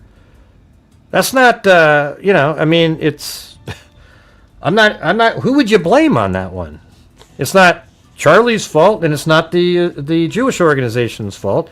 They just don't want to be giving you money now because you are doing that. I mean, I don't understand why that's controversial or, you know, anything.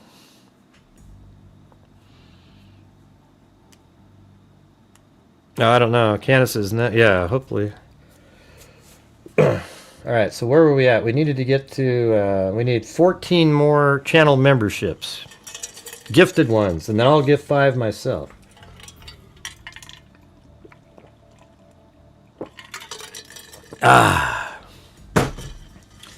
Yeah, I don't understand the confusion there by people.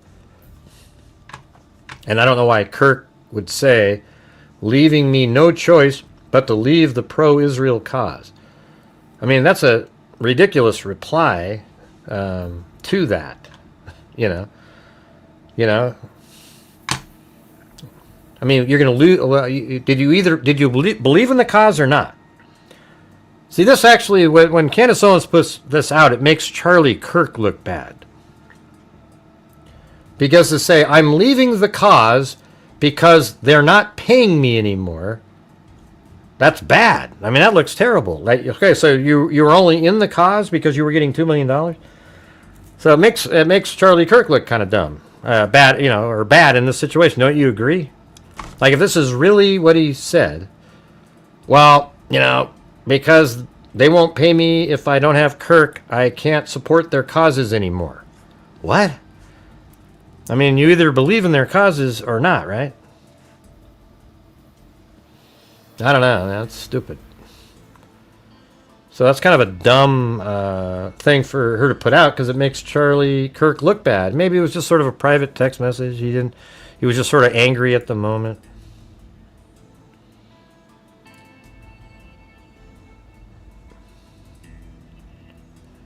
Well, because George Webb is an idiot. Why are you following George Webb? Why is anybody watching that guy? I mean, that guy literally is full of crap on every single case. Having him on your show is actually a blight. I mean, he is not somebody... my God, you guys. I mean, in the Delphi case, he goes down the wrong trail, told everybody that's where the girls were walking, and then he said they were both garroted. That wasn't true.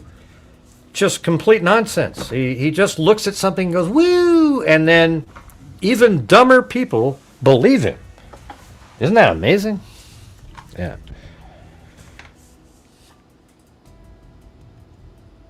Yeah, I didn't even talk to him about having George Webb on, but man, that guy is just absolute lunatic,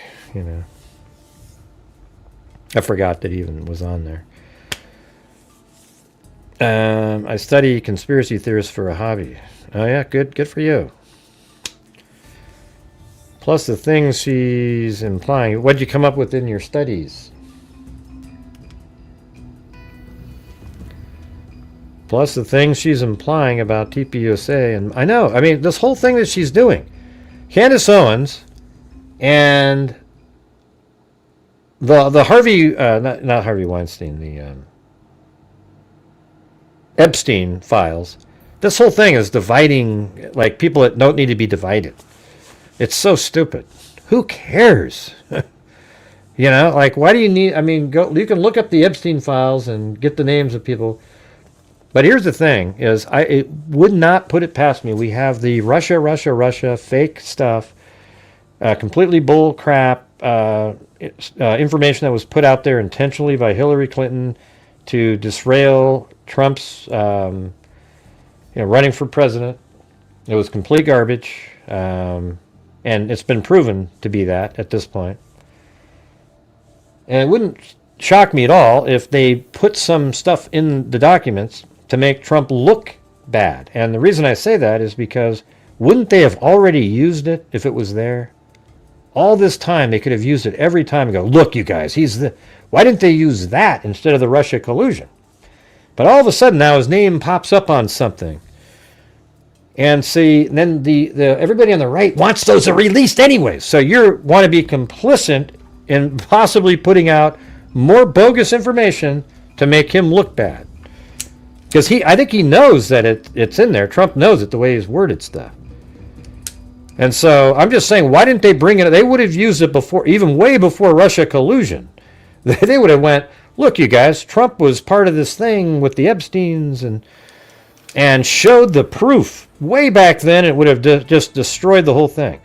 So now, don't you think that it's possible, given the depth to which these guys go, and why the Democrats are now really all on fire trying to get it out there? Why do you think they're doing that? Because they know that, they might be aware that somebody put those in there, and they want that to look naturally released. And that's not even I don't feel like that's a conspiracy. I feel like this is like very extremely likely given the past, the track record that we've already seen that they've done. All right. But, I don't have any proof of it. So I guess it is a conspiracy. But I think that actually makes sense to me.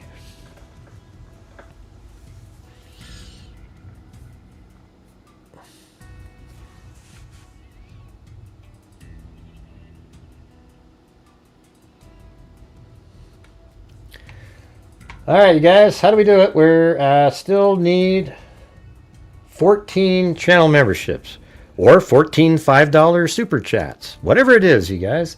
And then I'll donate 5 channel memberships myself. How's that? Oh, look at that. Oh, my God. It's Lisa Belson again. Well, thank you. Man, you're so kind. We might just need 4 more now because of that. Maybe somebody does 5, we'll be right on there.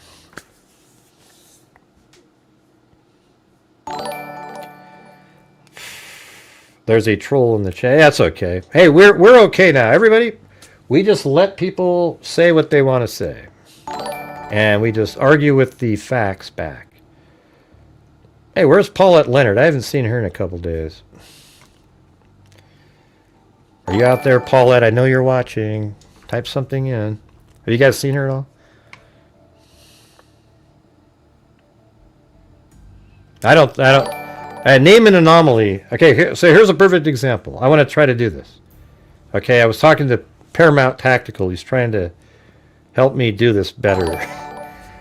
So, hey, Kevin, what is it that you think is an anomaly? Go ahead. I'm just going to sit here and wait for your replies. Right, and don't you think they would have came across that EI rule? Oh, look at that. Dixie Hippie. Boom. Chakalaka.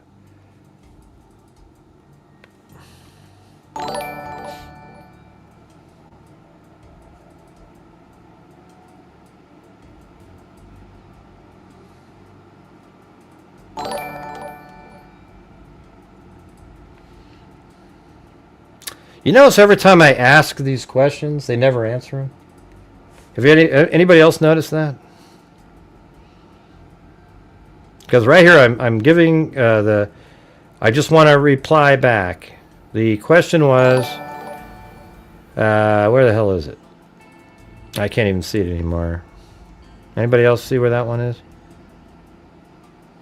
Anomalies is what they used.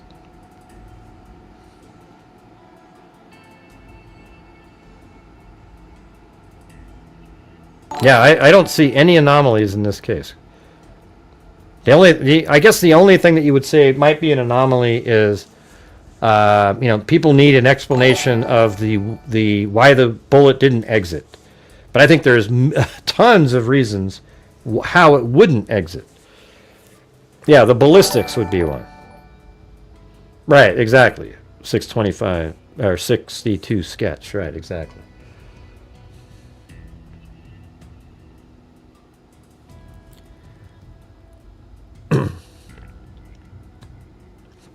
Yeah, a camera cannot catch a bullet in flight. Yeah. Yeah, so let's see. I mean, when I say a camera, I mean a cell phone camera cannot catch one. If you were probably at 1/300th of a second or 500th, you might be able to get like a blurry cylinder shaped, like, kind of an elongated thing, because it would travel distance, a tremendous distance, with the shutter open in that. Even if it's 300th of a second, you'll see however far the bullet can travel in 1/300. Because if a bullet's traveling, okay, let's just say it's doing 1,500 feet per second, and your shutter speed is at 300, 1/300th of a second, then the bullet's probably traveling. I mean, it's feet in that little bit of time. That's the sad part. So you'd have to have a shutter speed at like 1,000 with sun beaming all over the place. So it's like, toosh, get enough light in there, and it would still have a blurring effect. You wouldn't catch it in air. Now, if you had a shutter speed that was 1/3000th of a second, and the bullet came by and it right there and you took a shot, I think you could get a pretty still shot of the bullet. But nobody has that on their cell phones. You know what I'm saying? Now, the text came as a shock because Kirk had been one of the Middle East nation's leading defenders. Yeah, well, it's kind of stupid. That makes him look really petty there. But on Thursday, his close friend Josh Hammer responded with the release of a text conversation of his own that showed Kirk remained a true friend. See, I think this was just sort of like a conversation he was having. He was sort of frustrated. So now this one, but then people will say this guy is he's covering up what Charlie. See, this is where Candace is just crazy, right?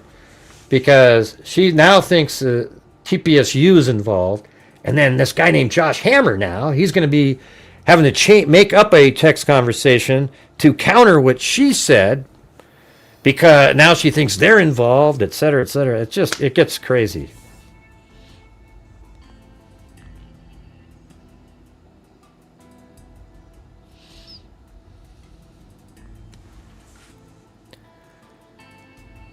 I was hoping our buddy John would come back tonight. I felt bad. I think I was thinking of the wrong person when I was talking to him yesterday.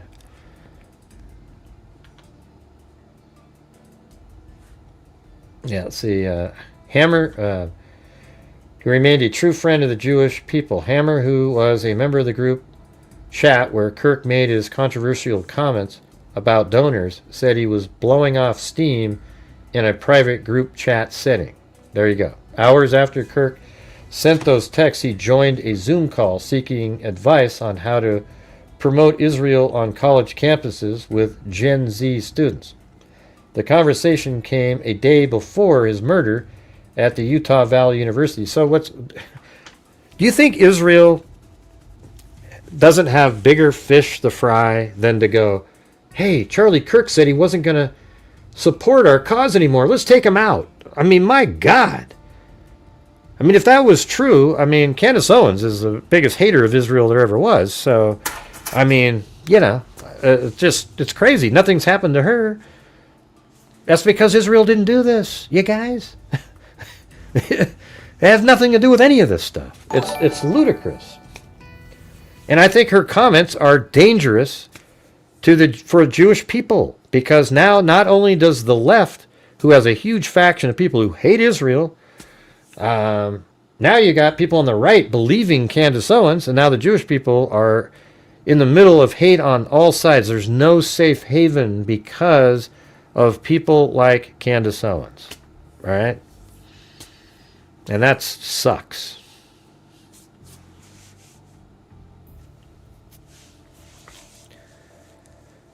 And then capturing the bullet in an image is on. Well, they did it during the Trump assassination. Remember that? They captured the bullet whizzing by his head. It was crazy. Did you ever see that? Let's see.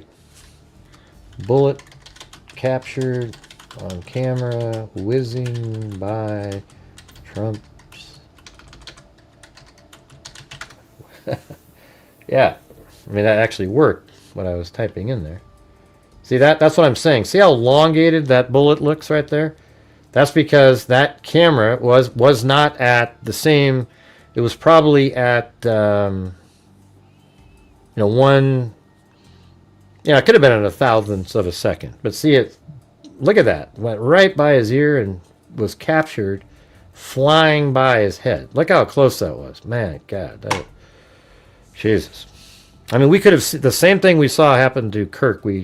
I thought maybe we saw against Trump when he went down to the ground. I just wasn't sure at that point. I was watching it live while on a treadmill, and it was ahead of the news channel's coverage. That's crazy. Look at that. Man, forgot about that.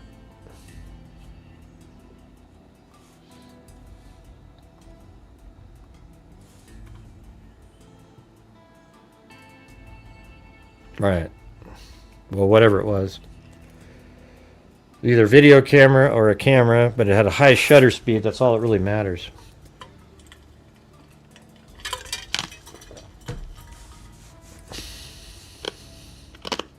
Yeah, I covered the whole.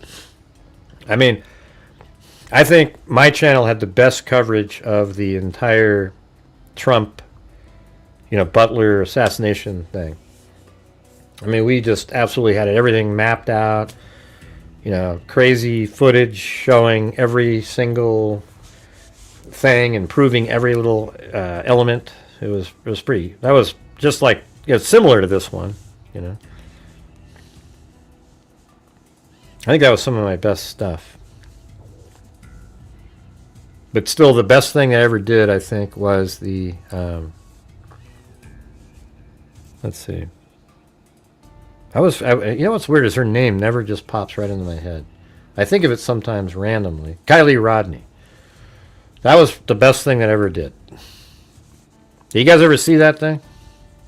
Is there anybody in here that hasn't seen the Kylie Rodney? I mean, that was just so crazy.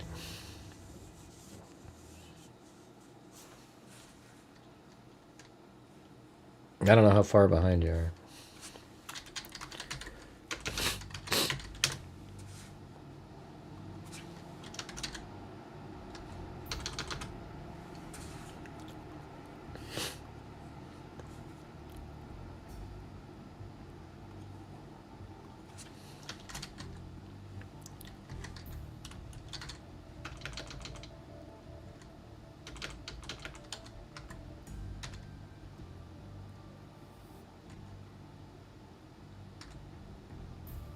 Yeah, I think that's it.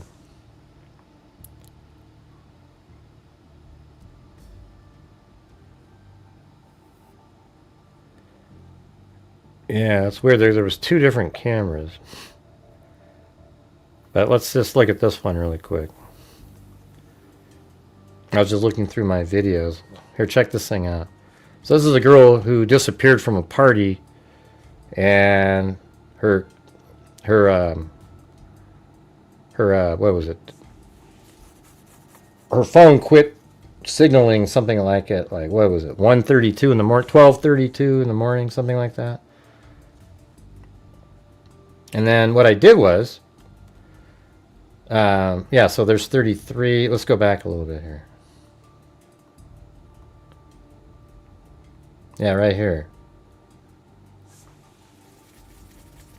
Going into the water. So what they had was a camera that was filming an area. The party was right here, but it was a fire camera up in the mountains. And it had, during the time frame, it was dark outside, so there was these lights, right? So what I did was, I did an overlay with the daylight as the background, where it was right during the daylight, right, you guys? So I took the daylight surveillance. Keep up the good work, buddy. Thank you, CrimeCon Junkie. So I took the daylight image and put it in the background, and then I took the nighttime footage that the actual event happened, and I overlaid it so you could see where the lights were moving on the land. And then watch how crazy this was right here. So this is just sort of the end portion here. Now they'll say, well, how do you know it's somebody not running with flashlights in their hands? Well, because that's me though. But that's the car going off the end there. And then look at how it goes into the water and it disappears as the light fades, and they actually found her inside her vehicle there. And so, I mean, this one's moving around a lot. But look at, see right there? And these are other cars in the woods trying to leave. And look at it, just went out right there. Isn't that nuts? See, there it goes in the water. And it sunk. And that's right where they found her vehicle in the water. Like, that was like the coolest thing. It proves that, and it even showed her car moving around. So the longer version, she's moving around, and the car comes over here, and then it goes right down. She didn't know where she was going. Right off the edge and went right in the water, and then it sat there, and then it sunk. And it's crazy because the media never showed any of that. I mean, they acted like, I still to this day do not understand that at all. It was so interesting. They just didn't think so, obviously.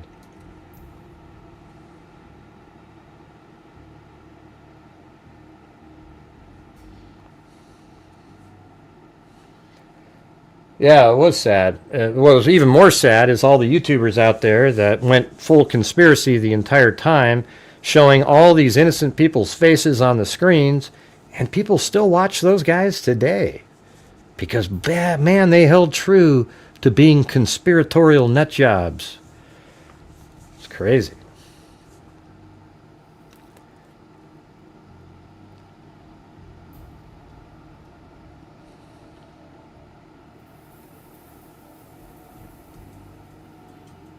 No, they just never showed it at all. They didn't just cut it out. They never showed any of that. The thing that I did with the overlay, they never showed it. Like, that absolutely proves her car went into the water and it sunk. Unbelievable. It was just crystal clear. It would have stopped all the conspiracies and everything. And instead, you know, I mean, most people that saw it went, oh, wow. But other people said stuff like, what were they saying out there? Oh, yeah, you work for the feds. That's a fake camera shot. That's not real. Blah, blah, blah, blah, blah, blah, blah. Unbelievable. Oh, yeah, they did get rid of that footage on there. You can't watch it anymore. Is that what you were saying? Yeah.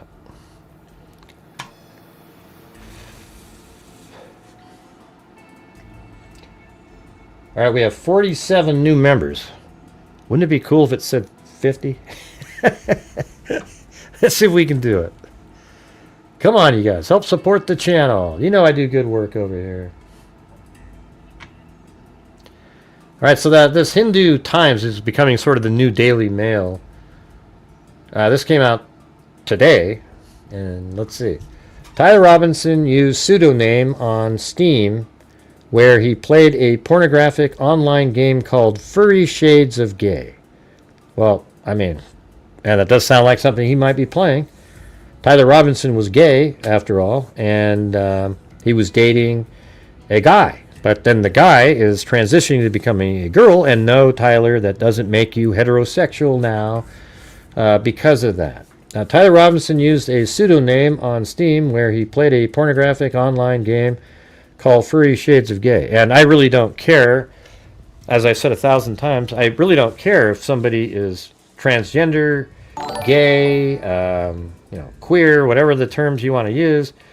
The only thing I don't want is it to affect other people's lives. Like, you be what you want to be, but you can't force people. I mean, the whole thing about using the correct pronouns and things like that, man, that's just too much to ask. You're looking at a guy with a beard and purple hair, and they say they're a girl. It's hard to go, well, she was, you don't think of him like that. All right, so all that kind of stuff, you just have to deal with it. But you can be whatever the hell you want to be and all that kind of stuff, but don't affect women's sports or any other time where you're claiming to be a girl, a woman, and it takes a spot away from a female. And I don't know what, isn't it embarrassing that became something that everybody was fighting for, is to let men compete in women's sports just by, claiming you're a female?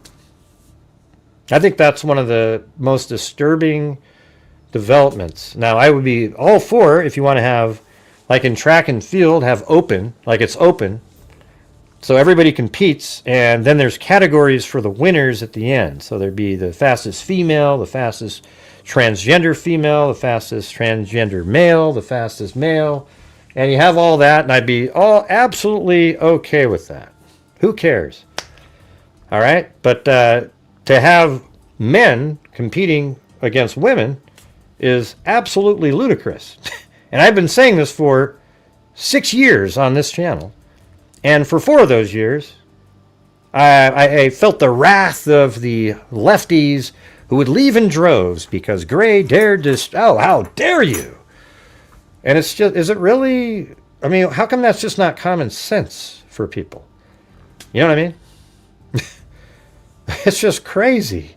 It's just so obvious. How did that become a thing? It's weird. It's just, and that just shows you the power of, like, guilt and all this crap that the left throws on you if you don't believe what they believe. Then everybody starts believing it, and then you get the cancel culture. Cancel culture people are one step away from being a shooter because they are so hateful of anybody that has some other thought that the next thing you know, they're going to be a shooter. Yeah, it's been common sense for the history of mankind.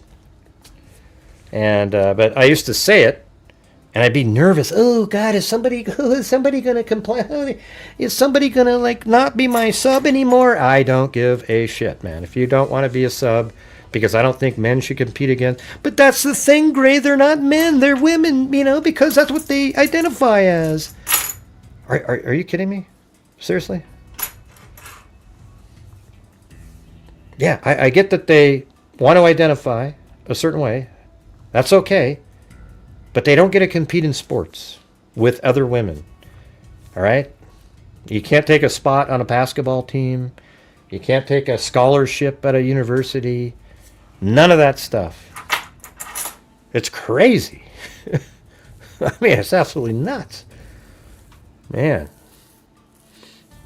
Well, I'm glad. I've already, right now we've lost about 20 people just from talking about this. These are the people that were one step away from being a shooter.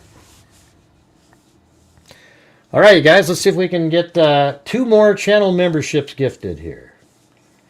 That'll get us to 50. That would be a good number. Yeah, go in the women's bathroom. Hey, did you see that guy recently? He spoke in front of, like, a town council or something.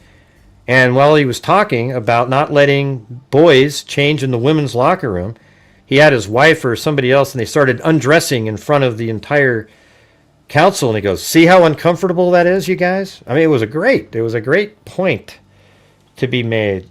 You know, not accurate on all elements, but it's exactly right. That's exactly true.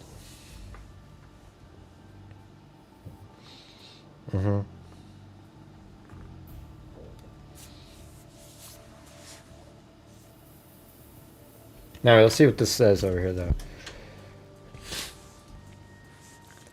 Tyler Robinson used a pseudonym on Steam where he played pornographic online game called Furry Shades of Gay.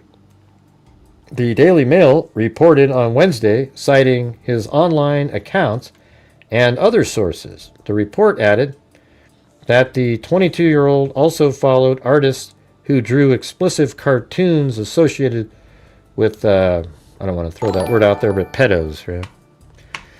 Hey, thanks, Trite. Trite. Thank you. Looks like you got a, what is that, a chocolate lab, maybe?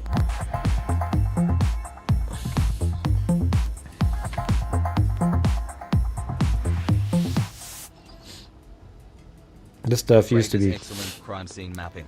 No one lines up timelines and evidence. But you know it's weird, you guys, as I feel like you and I won't be offended if you don't acknowledge my super chat. Smiley face. oh, the new one. Oh, Gray does excellent crime scene mapping. No one lines up timelines and evidence like you do. It's just a fact. Thank you, and I won't be offended if you don't acknowledge my super chat. Okay. Well, I acknowledged it anyways. Let's see. It seemed like I had something I was going to say.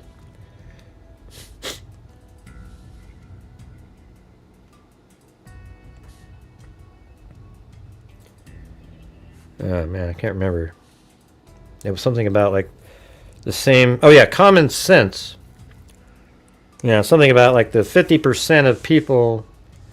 well, I mean, common sense just doesn't really exist anymore. So, it's kind of... Man, I gotta... Where's that comment I was looking at? Oh, suffer because she doesn't want to focus on being a mother. It was something... This stuff used to be common sense, but we lost it for a while in this country. You're right. Yeah. And so, yeah, what I was going to say was, you know, the common sense regarding men and women's sports is similar to this true crime phenomenon of people with no common sense. They're exactly the same as the parents or the people out there that think it's okay for men to compete in women's sports. They're the same as the people that just don't look at any facts at all and just have zero common sense and believe in every conspiracy theory that comes by. I had this beef stuff. It was pretty good.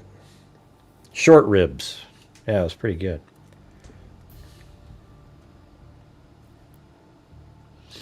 I guess I'm like Superman then, right? All right, we need one more channel membership, you guys. Who is going to do that? Hopefully not lobster. Well, I am using allopurinol now. So let's see what that is. I'll show you. Allopurinol. I think that's how you spell it. Yeah. A synthetic drug that inhibits uric acid formation in the body and is used to treat gout and related conditions. There you go. So, I think that might... I mean, it seems like the combination of taking that and an anti-inflammatory for like 4 days straight, it just seemed to... it was kind of lingering, you know? Like you eat some food and then, okay, it gets back in there a little bit. But the allopurinol actually lowers the uric acid level, so it gets to a point. And now they have to keep testing me every month or so to see what my uric acid levels are, and then they'll increase the dosage, and we have to just find that nice little groove there. So that'd be cool. Common sense is lolling big time, but great. Come on, who's going to get the butt gray mugs, for God's sakes? You guys were so into that, nobody bought them. Well, some people did.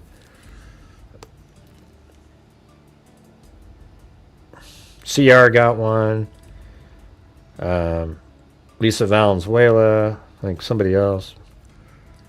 It's butt gray, and then the other side says, I'm never watching again. Yeah, gout sucks, man. Mama 457 Rose. Have them take get a doctor's appointment, get them on allopurinol. You take it for the rest of your life, but you know it's cheap. It's like $2, you know, for a month or something. It's who gives a shit, man. It's such a it's such a downer. I was doing so well, walking every day. I was getting better and better and better. It's like, wow, look at this, man. And then 2 months just sitting around, couldn't move. And amazingly, right when I got there, it was sore on the whole drive over, my toe. And then somehow, I wake up in the morning, it's still kind of sore. And then I walked around, and throughout the day, it actually felt better. It was weird. And then the next day, it didn't hurt at all. And that's a miracle that it didn't have lingering inflammation from the day before. Hey, HY. And then I was able to walk. I did 31,000 steps in those 2 days. That's crazy. And yeah, so I'm going to be on with, we're going to do simulcasting shows, so make sure to be on my show tomorrow when we're doing me and Paramount Tactical. I'm just going to go over some of the same stuff, you know. Oh, tell him to get that, Mama 457 Rose. Jeez. Doesn't he know about that? You know, avoid ever having a flare-up again. Yeah. I woke up sore every day. I'm only 40. You wake up sore. 30,000. Yeah, 30. Yeah, it was like 31,000. Usually I was doing 10,000, 11,000 every day. And then I had to sit for 2 months. And then both those days I did 15,000 plus, and just kind of wasn't hard, you know, just sort of got in there.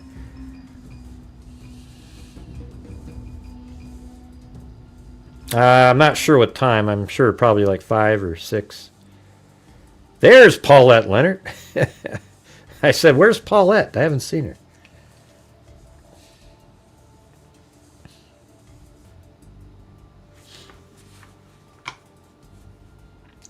I do kind of want to go through this article, though, if you guys don't mind. This one right here.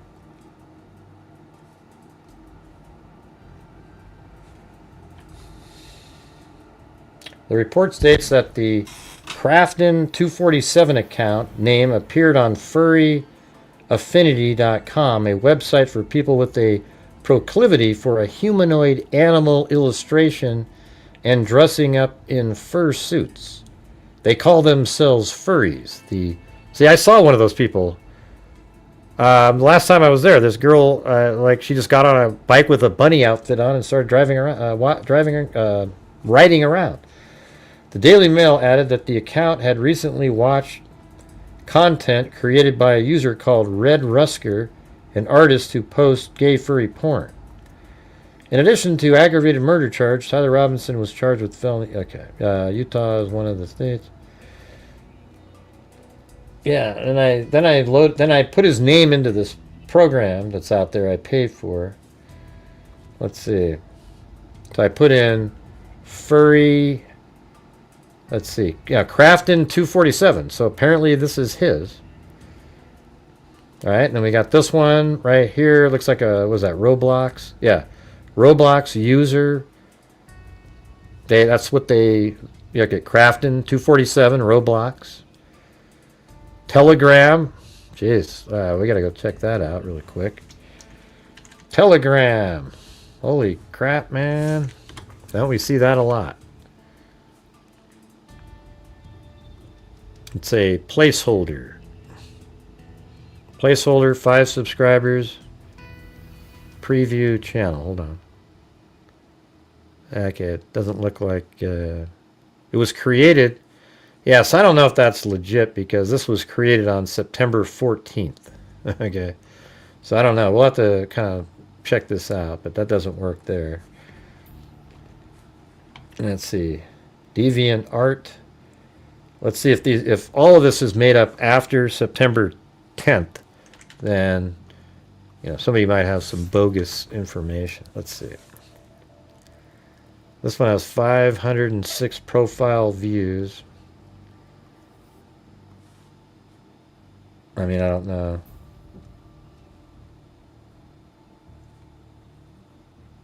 What does it say? About, maybe.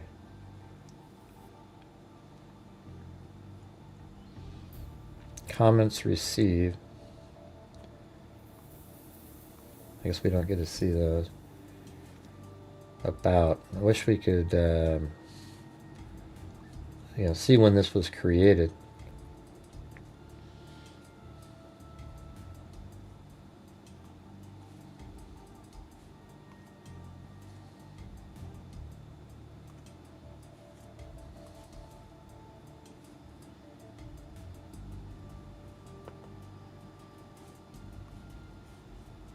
I don't see it.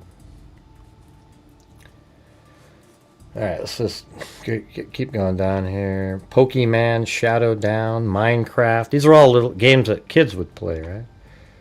Venmo. Oh, look at then Venmo says Tyler Robinson right there. That's crazy. And then it even has that name. So that's interesting.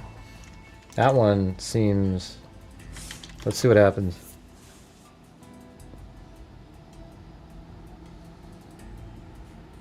Or what happens if I sign in over here? I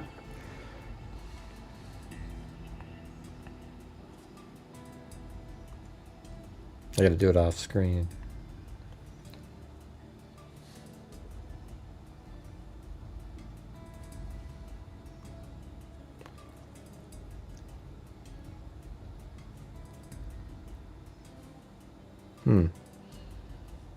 Man, I don't see...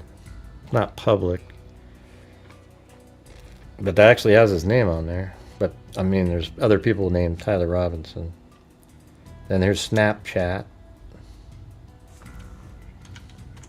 Same username on all of them. It's pretty interesting.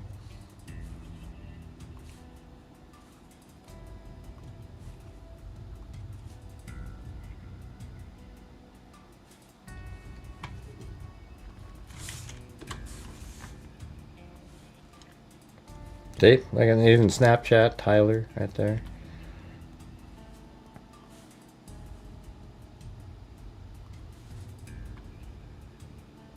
I mean, it's interesting that it comes, and look at this. That looks like a furry on Steam.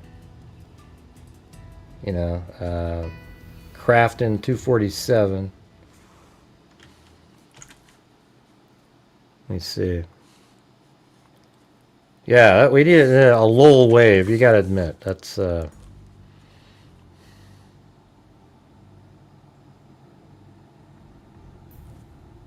So that's this one.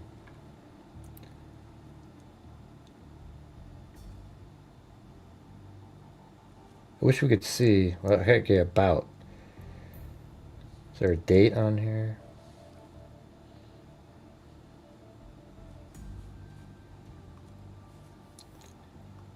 Doesn't say the date.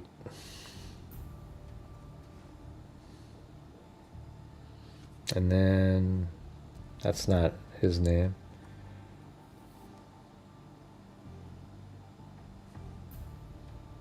Tumblr. All these the same username on all of these. Profile URL. This is on. Not sure what site that is. Or just an email account, I guess. Yeah, well, anyway, that's just kind of interesting.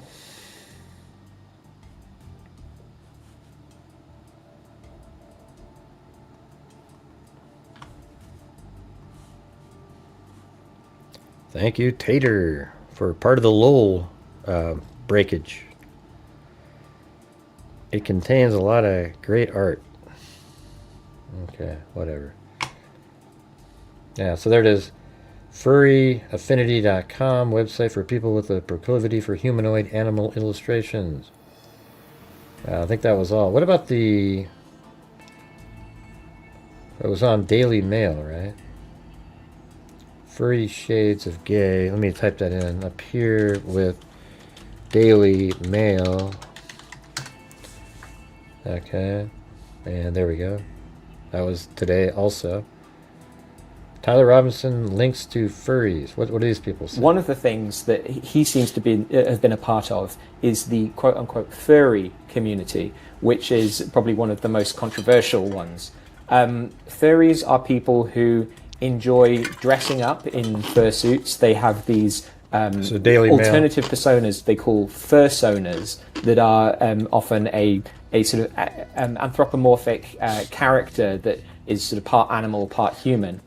And some of the most disturbing stuff that I found when I was looking through some of Tyler's online accounts that I traced through getting his username from friends and then tracing that through various internet sites was he was on a furry appreciation site that had all of this essentially pornographic material. It's part animal, part humans in various states of undress doing sexualized things. My son had to get food. And then even he had to a gaming account where there was evidence somebody that dressed he as a dog played this game that was a kind of furry homoerotic porn game.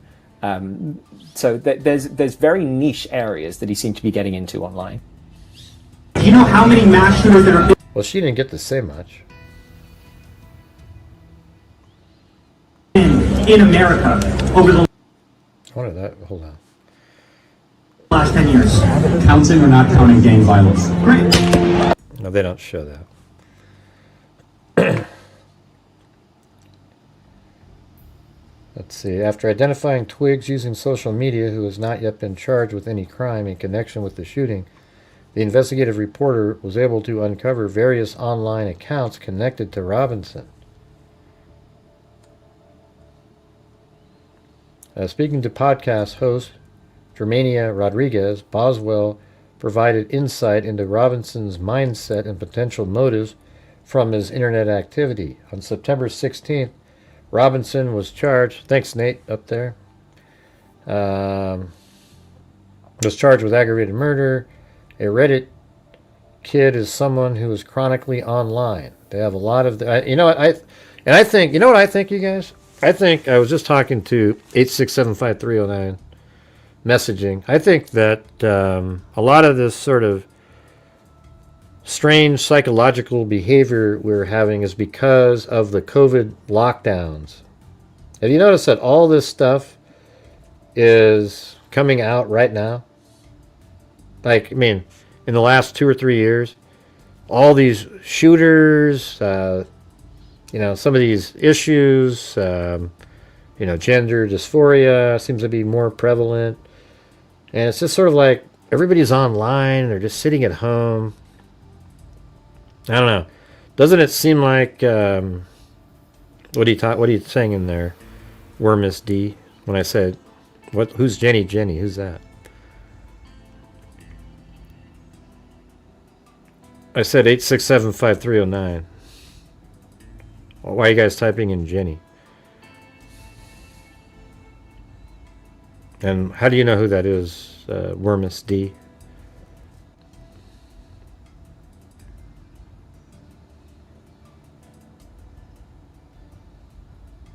Hello? How do you know who that is, Wormus D? Never seen you before. Yeah, I know, but what's it have to do with what we're talking about? Like, what made you think of the name Jenny there? What song? What song are you talking about? Oh, yeah. It's part of that song, you mean? Oh, okay. Jesus. 8675309. I see. I get it. Okay. I thought you were talking about... I was like, what? I thought you were talking about another song. I don't associate that part with the song. I just... Maybe that's why she picked that song. Yeah, that's pretty funny. You made me paranoid.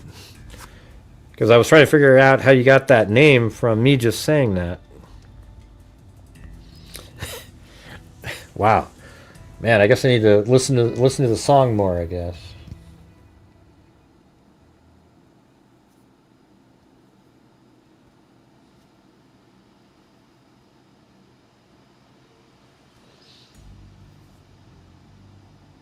Yeah, you got me on a tangent. Robinson was a Reddit kid, Boswell explained. Reddit kid is someone who's chronically online. They have a lot of friends online. Yeah, see, I think that's the thing is online activity and just sort of being isolated is what's created a lot of these monsters.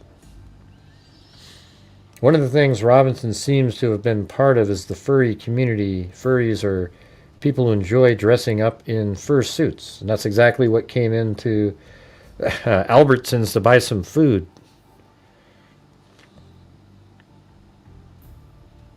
Yeah, I don't need to have an explanation of the song. Yeah. I've heard it before. I just don't remember the words Jenny being in it. Yeah. Some of the most disturbing stuff I found when looking through some of the Robinson online accounts was these furry appreciation sites. I'll listen to it again, though, for you, Sandy. An earworm. An earworm? What is that? Let's see. He even had his gaming account where there was evidence he played a game that was kind of furry. Okay. He had all this pornographic material, part human, part animals. A series of texts and Discord messages released by prosecutors show Robinson expressing left-wing views and animosity towards Kirk. I don't remember them releasing... Oh, yeah, I mean, we see that one set of... Those are text messages, though, on a phone. Analyzing these messages along with Robinson's alleged internet activity, Boswell speculated as to the motive for the killing. No, so this is Crafton 247... Oh, there you go. So he played these games, I guess. September 5th, he was on there. Maintenance, complete, and update. Registered on July 2nd, 2025 on that site.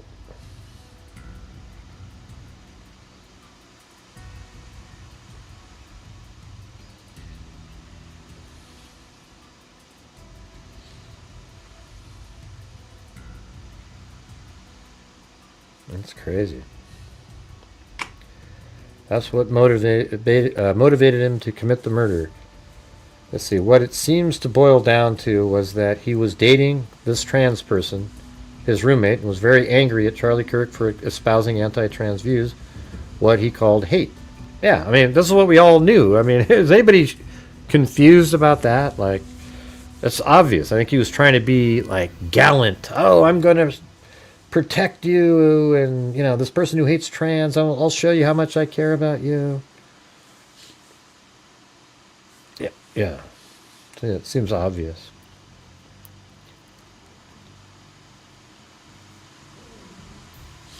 Oh, you can't forget it. Furry stuff is too weird. All right, you guys. Well, it's been 2 hours and 23 minutes. We're starting to fade fast in here. So I think we're just going to call it a night. You know?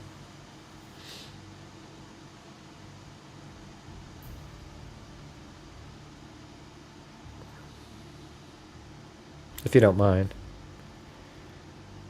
And thanks Lisa Belson again for getting so many. Out of the 51, you got 20 of the channel members. Thank you.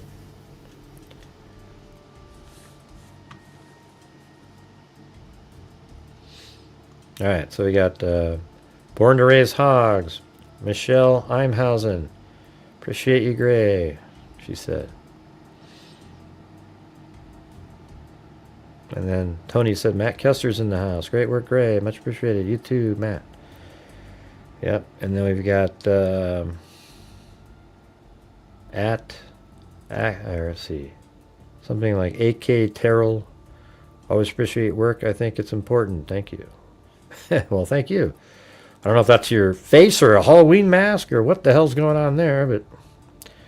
And then EI Rule, do you now have a better idea of where Tyler could have parked? Yeah. I think there's 2 spots that he might have parked in, and that's it. And then Wild Bill Wassman gifted one. Allie Kate gifted one. Then we have Linda Howell. Thank you for all being here. 70 months. Look at that. Whew. I think that's the record out there. 70 months. That's 5 years and 10 months. So like almost 6 years.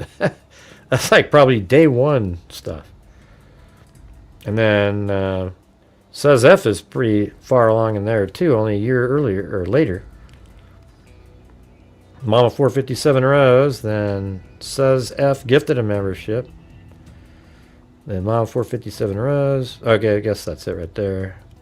Gifted one, and then Mama 457 Rose says, love being a freak. That's almost 3 years. Thank you. And then Imhausen gifted 5. Thank you. Bucolic Buffalo. Lizzie Robb. Michelle H. Then D. Ann. PJCB SVM 670.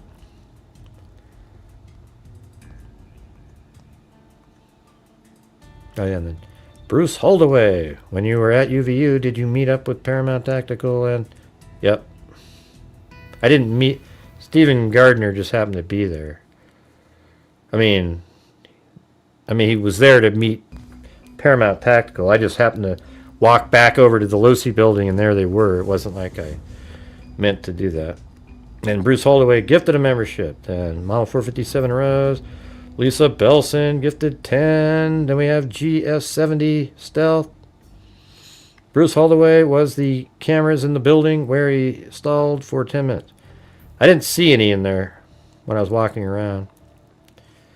I thought there'd be some, but I didn't see any. Dixie Hippie. What did I miss? I really late. Nothing. The Nader Bader gifted 1. Then Teresa J gifted 5. Then Lisa Belson gifted 10 again. And Dixie Hippie. Then I gifted 5. And then Bobby Swain. Then CrimeCon Junkie. You know, what happened to... we haven't seen Ted Bundy in a while. I haven't seen him. Dixie Hippie. Tree Tay. And YouTube BKT. Great as excellent crime scene mapping. No one lines up timelines and evidence like you do. It's just a fact. Thank you, and I won't be offended if you don't acknowledge my super chat. Hey, you got it twice. Then Lisa Valenzuela gifted 1. She also sent in a coffee, a couple coffees there. Then Dixie Hippie. Hey, HY. Then we had Model 457 with the Lol Wave. And we had Tater with the Lol Wave. Nate Campbell. And then Glenn Bush. Thank you. Let me check over here. Make sure.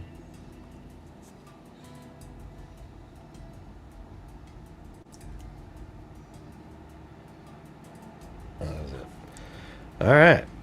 Anyways, did you guys find the show interesting? I think we went over a lot of different stuff. I think the coolest part is that they literally had those prints up on the roof and all of these photographs that nobody seemed to notice. I just I was looking back through them again, and then I thought this one was really good because it shows that they actually put marks next to each of the different prints that were on the roof, but nobody noticed that. They were just looking at the yellow there and these things, and then we can now see that they actually marked those, and then they removed the tape that they left on there, but didn't touch the handprints, which is crazy that they last that long on there. But I guess, if it's kind of an arid environment with not a lot of rain, it might stay there. And there they are right there. Ding, ding, ding.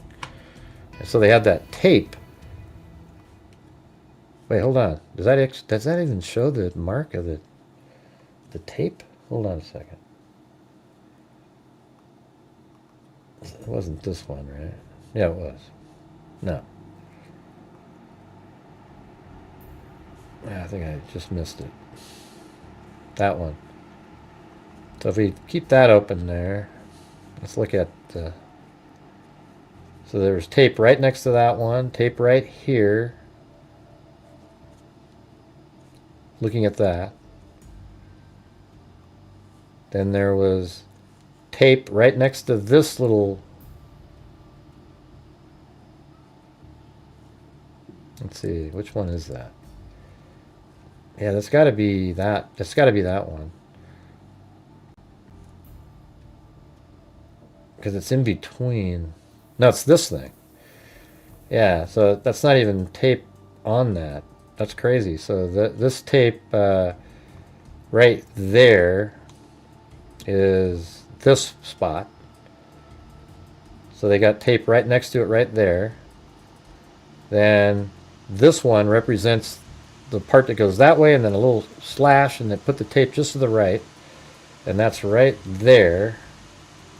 And then the last piece is the right over here where the foot dragged off, and that one is right here. So they put the tape just inside of it right there. So tape there, tape right there, tape right here, here, and right over there. They didn't put anything on that, whatever the little dot is there. So that wasn't big enough for them. It was this, this, this, this, and that. All right, cool, awesome. Thanks, everybody. Thanks for being here. We will see you, and they're going to have probably DNA on these marks here, by the way. I wouldn't be shocked at all if they lifted some DNA right there. Yeah, but anyways, thanks for watching, everybody. Thanks for helping to reach the goal and everything. And which one is that? What are you guys talking about? Did you see the prosecution in Idaho had over 200 exhibits for trial? That seems kind of low. You know, I would think they would have multiple hundreds in that case. But I think it's just so cut and dry. Well, cool, but how come when I put out new videos, they're hardly watched, you know? I wish we could get more views on them. Not sure what to do.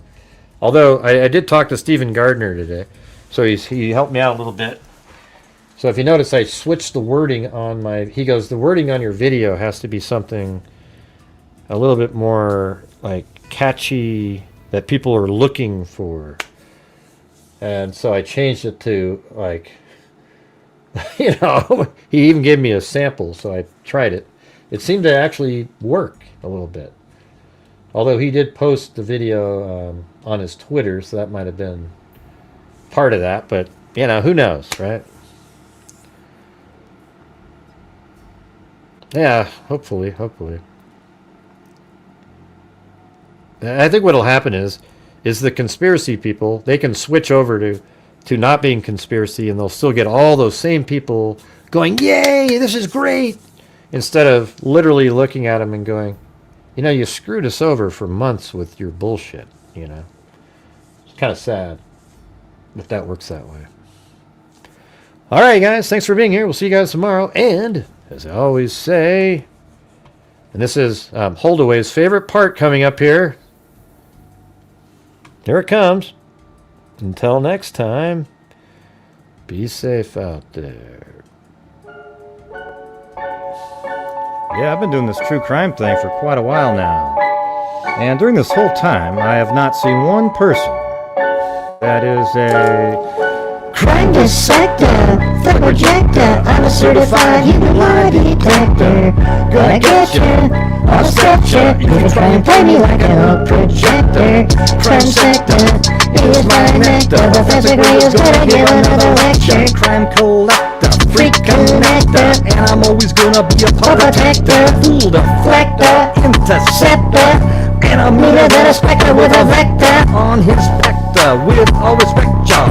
Just remember I have a type of fucking check ya. I have no agenda, I'm a pretender, and I'll send it to to you a string without a blender. and in the end, I'm gonna send ya on a mission to reveal the true offender. Yeah, so I'll just get right back to work. All right, everybody? Talk to you. All right. Yeah. I wonder what the somebody was saying. Was it too loud? Seems like it's the same as every single time. I don't know. Feels like it's the same every damn time, man. Every damn time. Yeah, let me see if I can. Let's play it again. Well, that was that old script thing that we used to do. Maybe if I turn down this. Yeah, I've been doing this true crime thing for quite a while now. Too loud or something? And during this whole time, I have not seen one person that is a Maybe right there. crime dissector, rejector. I'm a certified human lie detector. Right there. Gonna get ya on a stretcher if you try and play me like an old projector. Crime sector is my nectar. Professor Greg is gonna give another lecture. Crime collector, freak connector, and I'm always gonna be a pup protector. Alright, anyways, that's it, you guys. I'm just going to leave it the same. We always get the trolls that show up and complain like little babies. They don't make any comments all night long, but they find something to bitch about right at the end of the show. Alright, thanks everybody. See you guys later. Be safe out there. Candace was right. Debunking the narrative, the shooter's narrative could be one. What are you talking about, YouTube handle? Candace hasn't been right on anything at this point. What the hell are you talking about? What the heck are you talking about? Candace was right. Debunking the shooter's narrative. The shooter's narrative could be one. What does that even mean? Does anybody understand that? Can anybody decipher that? Just anybody at all? Can anybody decipher that for me? Could be one. Could be one. You mean could be one shooter? All right, good night, everybody. See ya.